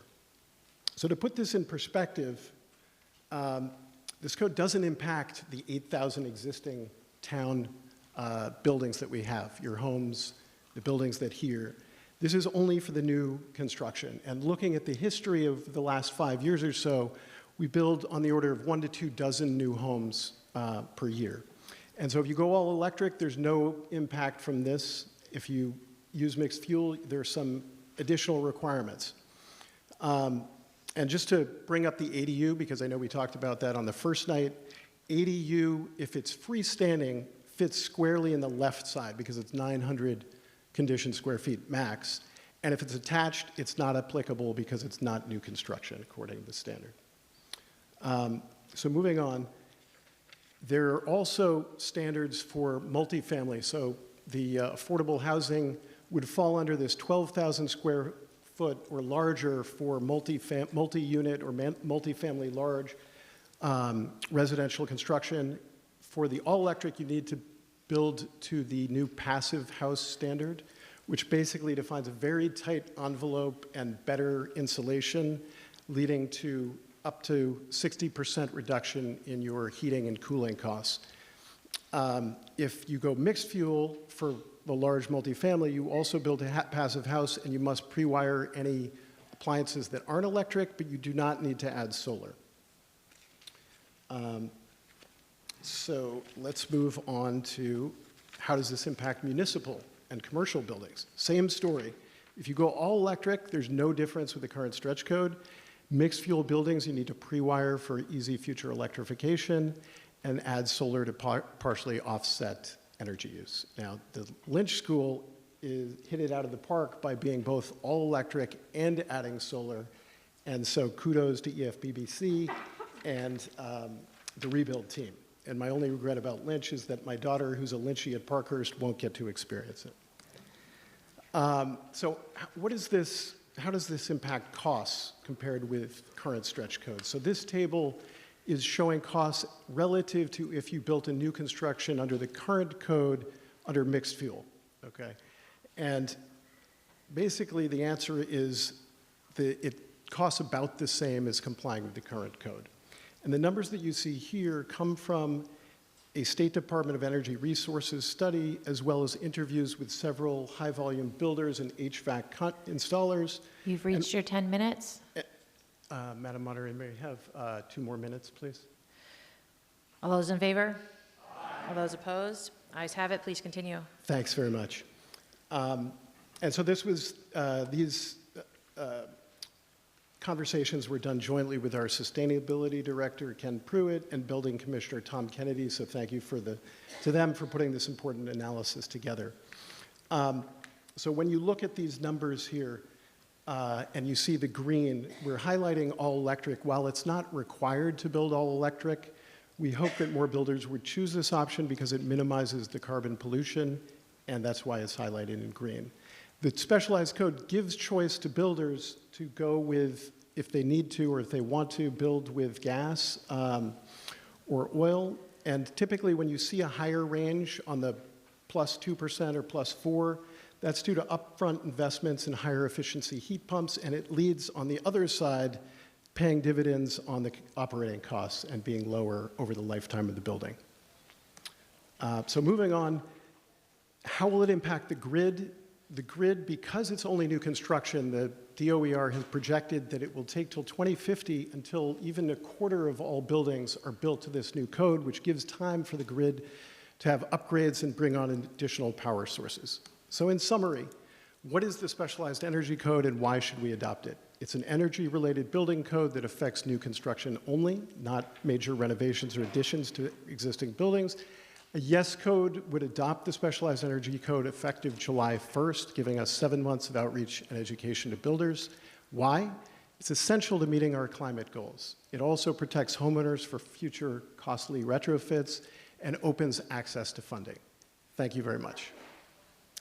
Thank you. At this time, there are multiple boards and committees who have requested to speak. They all are recommending favorable action. So I am going to allow them to come to the mic, but remind them, please don't repeat what the person prior to you said. The school committee has recommended favorable action. Do you have any further comments? No. To the Affordable Housing Trust has recommended favorable action. Do you have any further comments? New information to share? No, we support the motion in its entirety. Don't see it at all with the provision of affordable housing. Thank you. I hope everyone could hear that. Housing Partnership has also recommended favorable action. John Serbier, do you have any additional new information to share besides that you're recommending favorable action?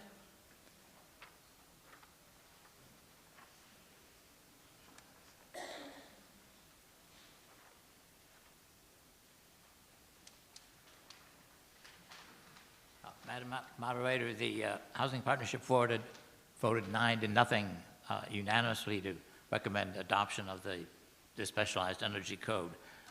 This is a standard that increasingly is being met in new housing developments, including developments that contain income-targeted units. For example, the Waterfield development, where 40 of the 56 units will serve individuals and households earning no more than 60% of the Boston area median income, is being designed to this standard.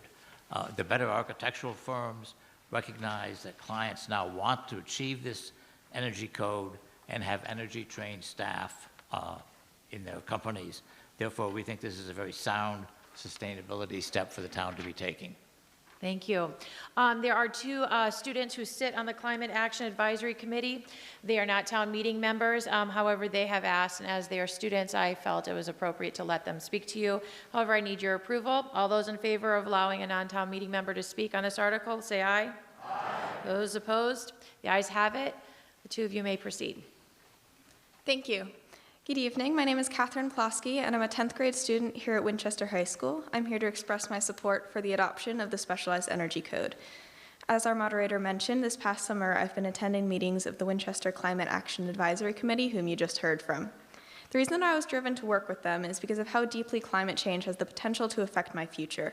And I know that many of my classmates feel the same way, because for young people like me, climate change is not some far-off issue that we have to hope someone else will deal with. It is a very real aspect of our lives that we need to address. Between warming temperatures and more dangerous storms, if we don't act now, we risk the livability of our climate in the future. This new energy code is one of the many things that our town needs to do in order to ensure a safe future for us all. Although it can seem a bit scary to commit to something like this, what's far more frightening is the potential damages caused by climate change. The cost of the recent Hurricane Helene is estimated to be tens of billions of dollars, but we can prevent such costs and devastation in the future by doing things like this now. Thank you. Thank you. Follow up? Hello, everyone. My name is Vita Belovska, and I'm a current junior at Winchester High School. I have the privilege of leading the Winchester Environmental Club, and I also serve as a voting member on the Climate Action Advisory Committee. I'm here today on the behalf of CAC, as well as my peers back at the high school, to speak about a critical action Winchester can take to protect our community, our environment, and our future. I'm talking about Warrant Article 9, the Specialized Energy Code. Town meeting, can we have a real heart-to-heart for a minute? We should talk as neighbors who care about where we live and as people who want a better future for everyone. I want to share something that I see every day in the halls of my high school. My friends and I, we're all growing up in a time when climate change is a constant worry, almost like background noise. We feel like we're inheriting a world that's fragile and unstable, and we're not really sure what kind of future lies ahead. That's a heavy weight to carry as a young person, and it's why so many high schoolers today feel anxious, frustrated, and uncertain about what's next.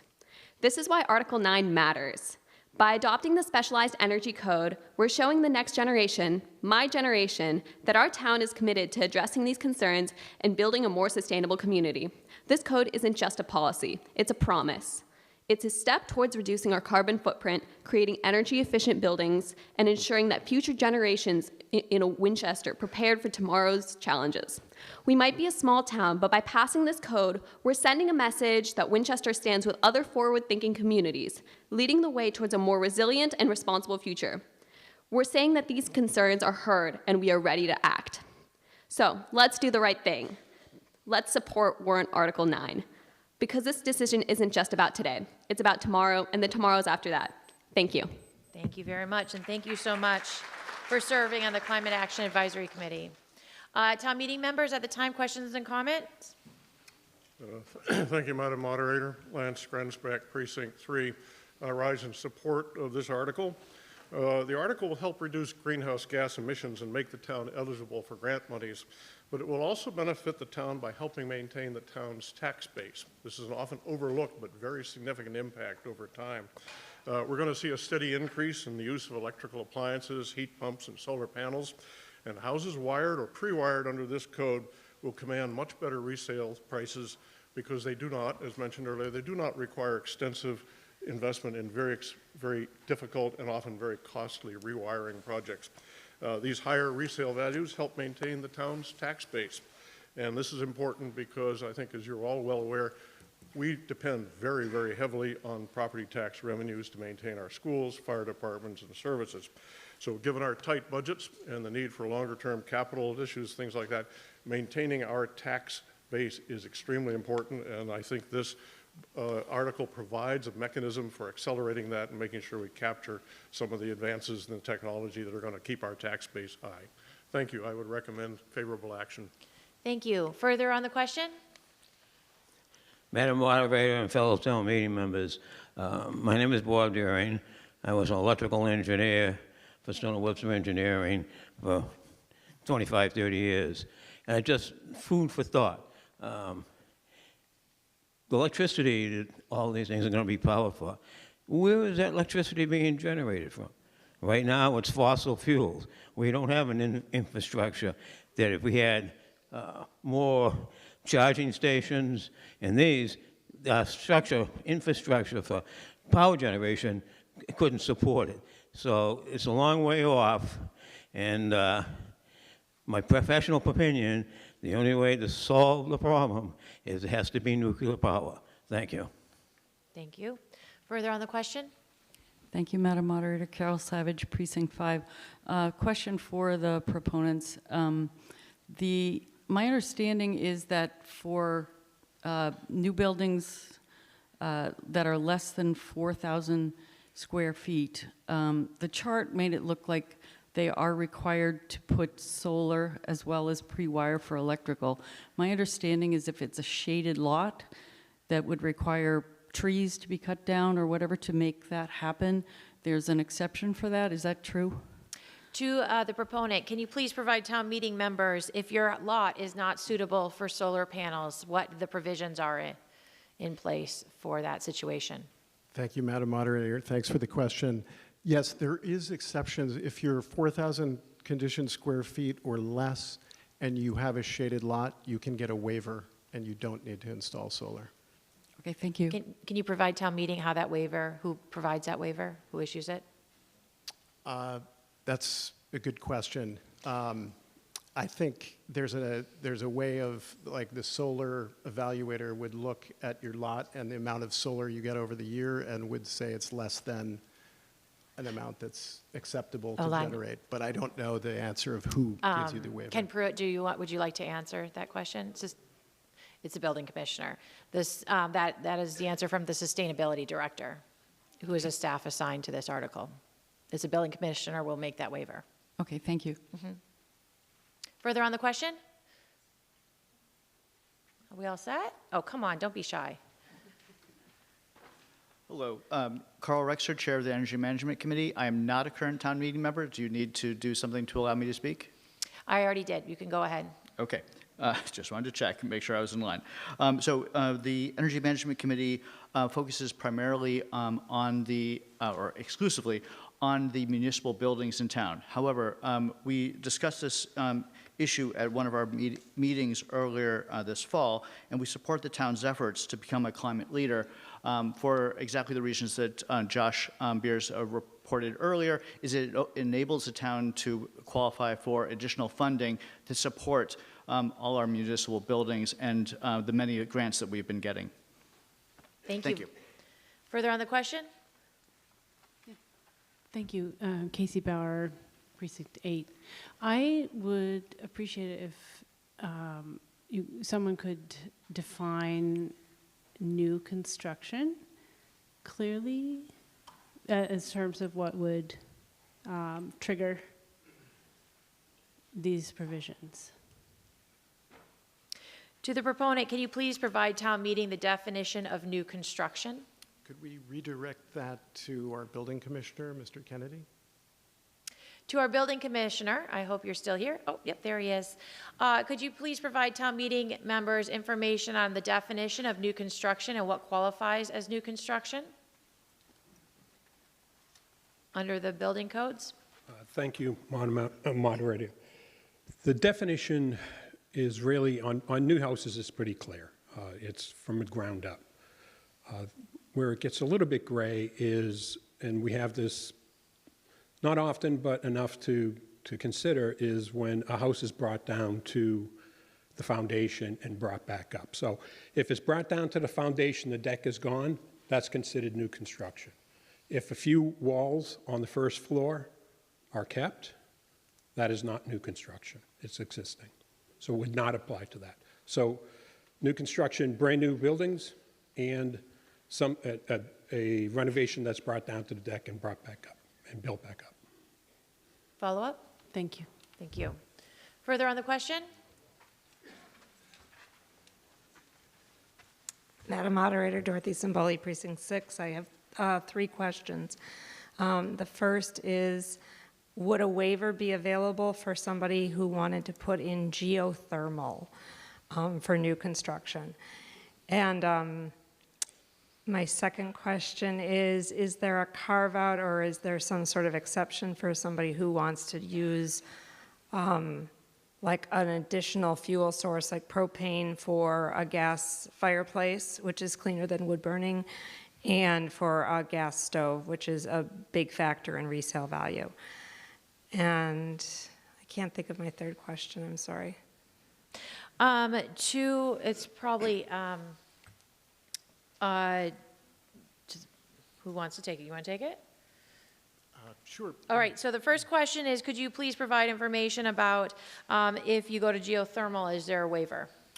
So I don't think you need a waiver. That typically is electric, and it's ground-sourced heat pump is geothermal, and it's just much more efficient than air-sourced. So in fact, that's a great way to go for heating and cooling, especially in cold climates like we have. So geothermal is in compliance. The second question is, if you would like to have an additional fuel source, for example, a propane tank for a gas fireplace, is that allowed? Right, and as I mentioned, if it's for an outdoor grill, that falls under the all-electric, or if it's for an outdoor generator that's propane gas, that's fine. But if it's indoors, that's when it makes you go into the mixed fuel pathway, because it's considered part of heating your home. And so it would make you basically pre-wire whatever you have to be future converted to electricity and add some solar unless there's shading. You can go ahead and ask your follow-up. Yeah, so just to clarify, so if somebody was doing new construction and they wanted to put in a gas stove in their kitchen, they would be, and they didn't have tree coverage, they would be mandated to put solar panels all on their roof, in addition to pre-wiring for an electric stove in the future. That's right. They'd need to add solar, and depending on the size of the house, the solar might be just a minimal 4 kilowatt, which would be like less than 12 panels if the house is small. and if the house is larger, they'd have to put in more solar. Thank you. Further on the question? Yes, Tom Howley, Precinct 3, town meeting member. I think the specific questions that are being asked are exceedingly important, and I was wondering, I just wanted to take a moment to try to provide context on the question that's before us, because what we do tonight, what we decide tonight, is really part of over 20 years of work by your fellow citizens, by town meeting itself, your predecessors, as well as town leaders. And in 2004, which was the first, during the first of my 3 terms on the select board, we weren't able to talk about climate change. We could talk about energy efficiency, but climate change was really kind of a no-go if we wanted to make progress. And so the select board did a number of things. We formed the Energy Management Committee. We hired Susan McPhee as our energy conservation coordinator. Energy efficiency projects were implemented. Grants were received. Increased costs for energy efficient equipment were offset by thousands of dollars in utility savings. And that's how, for a number of years, we sort of built a constituency, if you will, for investment in things which, in fact, reduce the town's utility bills as well as reduce carbon. And that good work became the foundation for much work that followed. Various organizations like Sustainable Winchester, increasing numbers of residents in town who became interested in the climate. The kinds of comments we heard from the students from the high school started to appear, and it informed the work that we did further. And so in 2010, the town meeting approved the stretch code. In 2011, 2010, the Climate Action Committee was formed, and in 2011, the first of the town's climate action plans were approved. And it is through that we then, over the next several years, made further progress, leading to the 2020 comprehensive redo of the original Climate Action Plan. And in that plan, which I, at that point, was a volunteer just like you, and worked with many others on, I particularly gave focus to the building portion of that plan. And in that plan, it advises us that the single most important thing we can do is to electrify everything we can with sustainable, renewable energy. Mr. Deering's point is well taken, but we're leading into the future, and the future will need to provide that energy source, and we need to be ready for it as things scale up. And so the work we do tonight, the decision we make, is part of that. And, you know, over the past 20 years, as I think about it, from those early days when climate could not be mentioned, and until today when, in fact, it is in front of us, and I think we're all becoming more fluent about it, there were doubts along the way.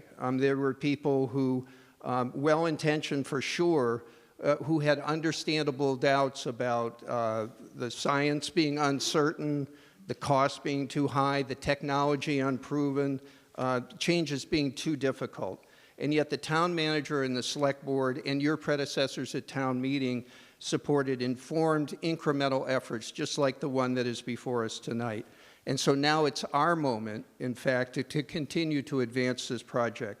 And I think the adoption of the special energy code, specialized energy code, which is applicable only to new buildings, is the next step we need to take, along with the 46 other communities have done it. You know, in thinking about this tonight, I looked at the 2011 plan, and there was a quote in it from naturalist John Muir that I think is relevant. He said, "When one tugs at a single thing in nature, one finds it attached to the rest of the world." And so I encourage you tonight to take this step and approve Article 9. Thank you. Thank you. Further on the question? Hi, my name is Chris Jones. I'm from Precinct 7. I also, like Mr. Deering, I'm an electrical engineer from MIT. I love the concept of an electrical house. Matter of fact, in the 60s, my grandparents had an all-electric house in New Jersey. And why did they have an all-electric house in New Jersey? Because we were going to have nuclear power plants all over the country that emit no greenhouse emissions. And what happened? The nuclear power plants were closed down, and their electric bills went through the roof. Now, I'm an electrical engineer. I travel to Asia a lot because a lot of my business is in Asia, and I can tell you right away that all the greenhouse emissions are coming from over there. And our portions of the of emissions are very small. And matter of fact, a lot of the production, as much as I like solar power, a lot of the solar panels are produced in dirty factories over in Asia. So my proposal is, I would be all in support of this, is if we had more nuclear power plants and we were able to have clean power to power our electric homes. The other thing is, I'm glad there's an exception for trees. I love trees. I have lots of trees on my property, and trees are one of the most awesome things for climate change because what they do is they remove carbon from the atmosphere in the form of leaves that we have to take out every year. So while I'm in support of electric homes, I'm not in support of being forced to wire my house a certain way or put solar panels on my house. I'd like to leave my trees there because that's the best way, the natural way to fight climate change. Thank you. Thank you. I believe Mr. Nixon's going to have a question for the building commissioner. Can I read minds? Wow, So if you could make your way to the building commissioner to the microphone, a question's coming in for you. You're good. Chris Nixon, Precinct 1. I didn't think I was going to make a comment about nuclear energy, but since Mr. Jones made the comment, I will just offer up the power demands of artificial intelligence are incredible, and if you didn't see the news, Microsoft has put in an application to the Nuclear Regulatory Commission to restart a reactor at 3 Mile Island. The power generations are just so incredible. We may see nuclear energy with a comeback yet to Mr. Jones. I guess I had two comments tonight. I support the article. Mr. Eno and Mr. Pruitt came to the school committee and had a nice presentation with some students a month or so ago. And it occurred to me at the time that what is presented to us, I wish there was some incentive for change. The fact that a proponent, an applicant, if you will, for a building permit could still opt for fossil fuel. Pre-wiring is fine. In some communities, applicants for building permits are making the case that the wiring for their, let's say, forced hot air gas furnace is the wiring that they will use for a future heat pump. Well, so that's legitimate, but that's kind of a semantics exercise. So if you build a new house and you have this new equipment and it's consuming fossil fuels, it's going to be there for a few years, 10, 12, 15 years. And it just occurred to me, I believe that the select board sets the rates for building permits. It would be interesting to understand if this passes tonight, what's the rate of adoption in Winchester? What kind of all-electric building permits are we seeing? And is the select board satisfied with this? I would suggest the board can actually incentivize change, perhaps with a discounted building permit rate for going all electric. But that's just sort of food for thought. But to Mr. Howley's point a moment ago, and since we're doing so much around building and construction at this town meeting, my question, given that we just voted the ADU bylaw that permits accessory structures to be converted to ADUs, you have, let's say, a detached garage. That's not a dwelling unit. There's no bathroom in there. There's no kitchen appliances, et cetera. My question to Mr. Kennedy would be, with respect to the ADU bylaw we just passed, does converting an existing accessory structure constitute new construction in the context of the ADU bylaw? So 900 square feet or less. To the building commissioner, can you please define if a 900 square unit or less is a reconstruction and turning it into an ADU is new construction? If it was a separate dwelling unit, it would trigger the less than 4,000 square foot pathway. My follow-up, Madam Moderator, Yep. just given Mr. Kennedy's description a moment ago. So existing foundation, existing structure. So it's a change of use. So the building is there, obviously a lot of construction on the inside. So it sounds like that would be considered new construction, but on the left-hand column. So repeat the question again, please. I'd like to understand how would the building department interpret an ADU permit for an existing detached accessory structure? It, as has been presented at the town meeting, could be a detached garage, for example. It would be an existing building. And therefore not new construction. Correct. Okay, thank you for the clarification. Thank you for your interpretation of the building code. Further on the question? Yes, George Nowell, Precinct 2. I rise in opposition to this article. It seems to me if it was such a great deal, why would we exclude anything? Why would additions be excluded? I conclude the reason is because it would affect more of us, so it's sort of a little divide and conquer type situation. We talked earlier about the tennis courts and how that was only 1% of the budget. New dwellings, as it looks on my sheet, are a similar type percentage of town revenue. It's not going to solve the world's problems. And as Mr. Howley said, you know, we're doing things in increments, but that only works if we get it right. I mean, we're not here to just do what's good for us. We're representing the whole town. There's going to be a lot of people that are going to be affected by this. And it won't affect me. I'm too old to build a new house, but I really think we should think about this. It's only good if it works. We should have learned in this past election cycle. We get a lot of information that we have to interpret ourselves because it's not always as accurate as it seems. Thank you. See that we have 3 town meeting members left who would like to speak or have questions. Well, after that, we'll take the vote. Hi, Eric Damari, Precinct 4. I have a question for the proponent. Are the units of measure cubic square feet or are they just square feet? And if I have a follow-up depending on that answer. To the proponent, can you please clarify that the square footage, is it cubic square feet or square feet, and how it's calculated? Thank you, Madam Moderator. Thank you for the question. Yeah, sorry for the confusing thing here. It actually is neither of those. It's conditioned square feet. So when they talk about how much of your house, if you have an unconditioned, namely there's no AC, there's no heating in a part of your house, that doesn't count towards the square footage. Okay, thank you. Thank you for that clarification. Further on the question? Hi, Pamela Court, Precinct 5. I was jealous of all the other electrical engineers who got up and spoke, but I'll spare you where I went to school. I wanted to speak on the energy and where it's going to come from. And I wanted to remind people of how much advancement we've seen in technology. In the last 2 decades, nobody would have guessed that mini splits would be a possible thing. In New England, in the wintertime, to provide heat. So I would urge people to think about that, and to add on to what Chris Nixon said about nuclear power being reemployed, there's also some new technology, and yes, I'm admittedly a nerd geek as well. There's a new technology for recycling spent nuclear fuel and using different types of nuclear fuel that don't have waste products that are nearly as toxic as some of the reactors that we all sort of think about when we think about nuclear energy. So I would encourage people to remember that as technology advances, we can be ready for it or we can play catch up. Thank you. I see that you snuck in. I'm going to let, and then we're good. Mrs. Welch, did you want to go? Oh, sure. Thank you. I'm Jackie Welch from Precinct 5, former Select Board member and former Planning Board member. I just have a few questions.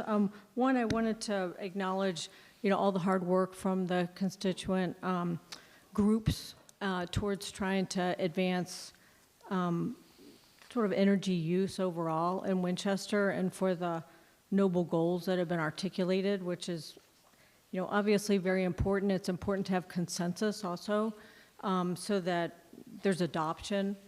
And so I guess I wanted to just very briefly say that I understand a lot of the comments today, especially from our wonderful high school students. But I do think when it comes to practically how this proposed legislation by law gets implemented is something that we all have to be cognizant about. I have a dwelling that has mini splits and backup baseboard, all electric. There's issues with any kind of HVAC system that we have. There's different issues with mini splits, sometimes called heat pumps, and of course electric baseboard heat. Very different kind of maintenance in New England. But there's a few Scrivener's things here that I wanted to, if this passes, for maybe town council to keep in mind. I've gone through the background, but not necessarily every word of the energy code, but a couple things. It looks like for the pre-wire wiring and solar at the bottom of page 38, it indicates for new buildings, fuels must pre-wire for electrification, and also rooftop solar panels. But then for the larger dwelling, it says solar or other renewables. And I think to Ms. Simboli's point, perhaps there should be a tracking of the phrase other renewables with solar for every kind of dwelling that this applies to. Town meeting should also be aware that this does not apply consistently to large multifamily, which I think is really interesting, and I'm kind of curious about the reasoning for that, if it's because there's a concern about whether or not it's actually practical. And then the other thing, as far as just being sort of stuck with the wording in the future, and to, if it does pass, to consider trying to use the term renewable as well as solar, because as we know, there's a lot of photovoltaic and advancements, including in glass window panes. So I just think it's not precisely worded for someone who's actually going to make the effort to try to comply with it. And overall, I guess I sort of feel like, why not have this be a gradual implementation? I know that that would not be consistent with a lot of the well-meaning comments about policy tonight, but in light of some of the other comments, I do think this is an enormous change in a New England climate. And I'm not stating any opinion whether I'm for it or against it. To me, that's kind of irrelevant. It's just whether or not it's possible and whether or not it's workable. Sure, I'm sure, you know, it is in a lot of general situations, but this is a huge step, and I just think that there were some comments earlier about incentives and whether or not the first phase maybe should be like incentivizing or maybe phasing this in. So I just sort of offer that. It seems like there's probably going to be a passage tonight, given what most of the comments have been, and if that is the case, then I would just recommend that town council sort of sleuth through all of the terms, and also that we consider always tracking the term renewable. Thank you. So just to make a note to you, I think you quoted page 38. That's background information that's provided by the applicants. The actual bylaw starts on page 40. No, I understand that, and I said that I didn't sleuth through every single word of the actual bylaw, but given what the background says, which is inconsistent in and of itself with the 3 types of housing, that I just wanted to recommend that town council and the proponents, if it does pass, that they do a Scrivener's check to make sure that it's all tracking consistently. Okay, I believe it's actually Scrivener's check on the state, but you can follow up. Yeah, thank you. We should do that if it's this is this important. Yeah. What? Go ahead. Can you explain the language and where it's coming from?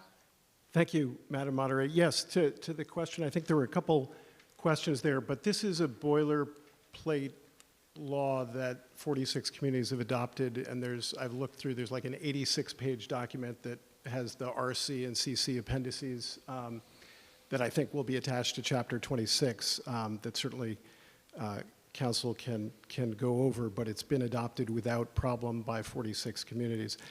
The question about the passive house, which is for multifamily large, I'll just comment that I believe the reason there's no solar requirement for there is to make sure that affordable housing is not adversely impacted in terms of requiring solar on these types of buildings. Further on the question? And then we'll take the vote. Thank you, Madam Moderator. And actually, one of my 2 questions is related to what was just mentioned. My name is Milin Chong. I'm in Precinct 4. So it says here multi-family large, but we have affordable housing, which is kind of like mixed commercial and residential. How does that count in here? Are they required to be solar or? When there's a mixed use of a building, how does it count towards the mixed family large? Right, thank you, Madam Moderator. If it's mixed use, the commercial part doesn't need to meet the residential part of the code. There's a commercial code that is different, and if the multifamily mixed use, the section that's for residential is larger than 12,000 square feet, then it must comply with this standard. But the commercial part doesn't. Okay, yeah, because, Follow-up? right. So that's my question, because, I mean, it seems counter when we're trying to put in affordable housing, and oftentimes those have mixed use. It's like the top is residential, the bottom is commercial, and then there's the additional cost to the builders to have solar if it's certain size, and we're trying to encourage more affordable housing. That's why I'm confused. Like, it seems counterintuitive because there's additional cost to builders, which discourages builders from building affordable housing if they have to have solar and other requirements. Yes, as I mentioned, if it's greater than 12,000 square foot multi-unit, which probably most of the larger developments would be, there is no solar requirement. Even if it's mixed? Oh, okay. Thank you. Okay. So my other question is on the tested and approved comment. It says that there are 46 towns. How long ago have those towns approved and, I mean, tested? When was, if you can go back to the 46 municipalities, when did the specialized energy code first be adopted by one of those communities? Right. The earliest it was available to be adopted by any communities was in 2023. So they've been under the code for a year or less, even the first adopters. Okay. So thank you, Madam Moderator, because that's less than a year, and it's actually, that's not a very long time for it to have been tested. So while it might not be popular, or I would make a motion that we indefinitely postpone this and see how I'll call those it out towns. of order. Voting either way makes it, voting does the same thing as definitely postponing, and I already said I was going to call the vote. Okay. So it's just time to call the vote, and if, So can I just complete my statement Yep. then? Okay, so I can't make the motion, but I do encourage a no vote on this. That's less than a year for the bylaws that were approved. We don't know whether this works or exactly how it works, and I'm sure there will be tweaks and changes along the way. So I hope we vote no and give this a little more time, see how it operates in other towns, even if it just comes back in spring. Thank you. Thank you. So town meeting Madam at this. Moderator, oh, sorry, I'm so sorry. Madam Moderator, if I may make a final Nope. additional comment? I'm No? sorry, I Okay. closed the debate. Thank you. Can I make Nope. a point of Nope. correction? Nope. Please sit down. All right, so Article 9 is coming before the meeting. We're going to use our clickers for this one.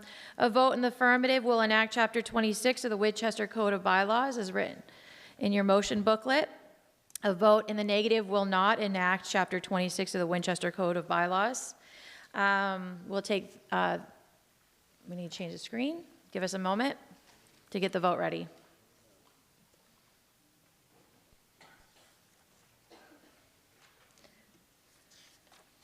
As is a bylaw change, it requires a majority vote.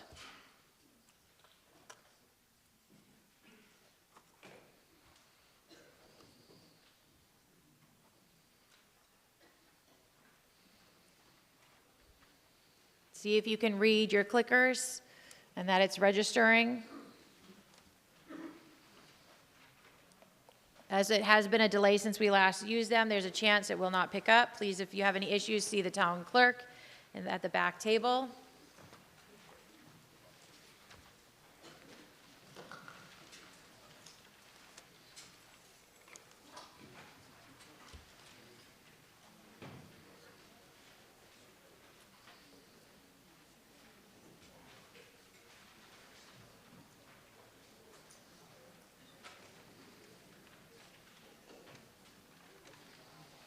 I'm going to call the vote as it's not close, but if you have any need to make any changes for the record, please see the town clerk in the back. It is 94 in the affirmative, 41 in the negative. The affirmative has it, and the motion passes. That will conclude our business for this evening. We'll return next Monday at 6:30. We will start with Article number 4, and then we will move onward to Article 20 until we complete our business. There is a good chance, as of right now, not making predictions, but there's a good chance that we may actually make it complete our business in 3 meetings, so we may be done on Monday evening. We shall see. And if you have any questions, again, on Article 4, please speak to the Select Board or town staff. And if you have any other questions, please reach out. All the best and have a wonderful evening. May I have a motion to adjourn? Thank you. All those in favor? Motion passes.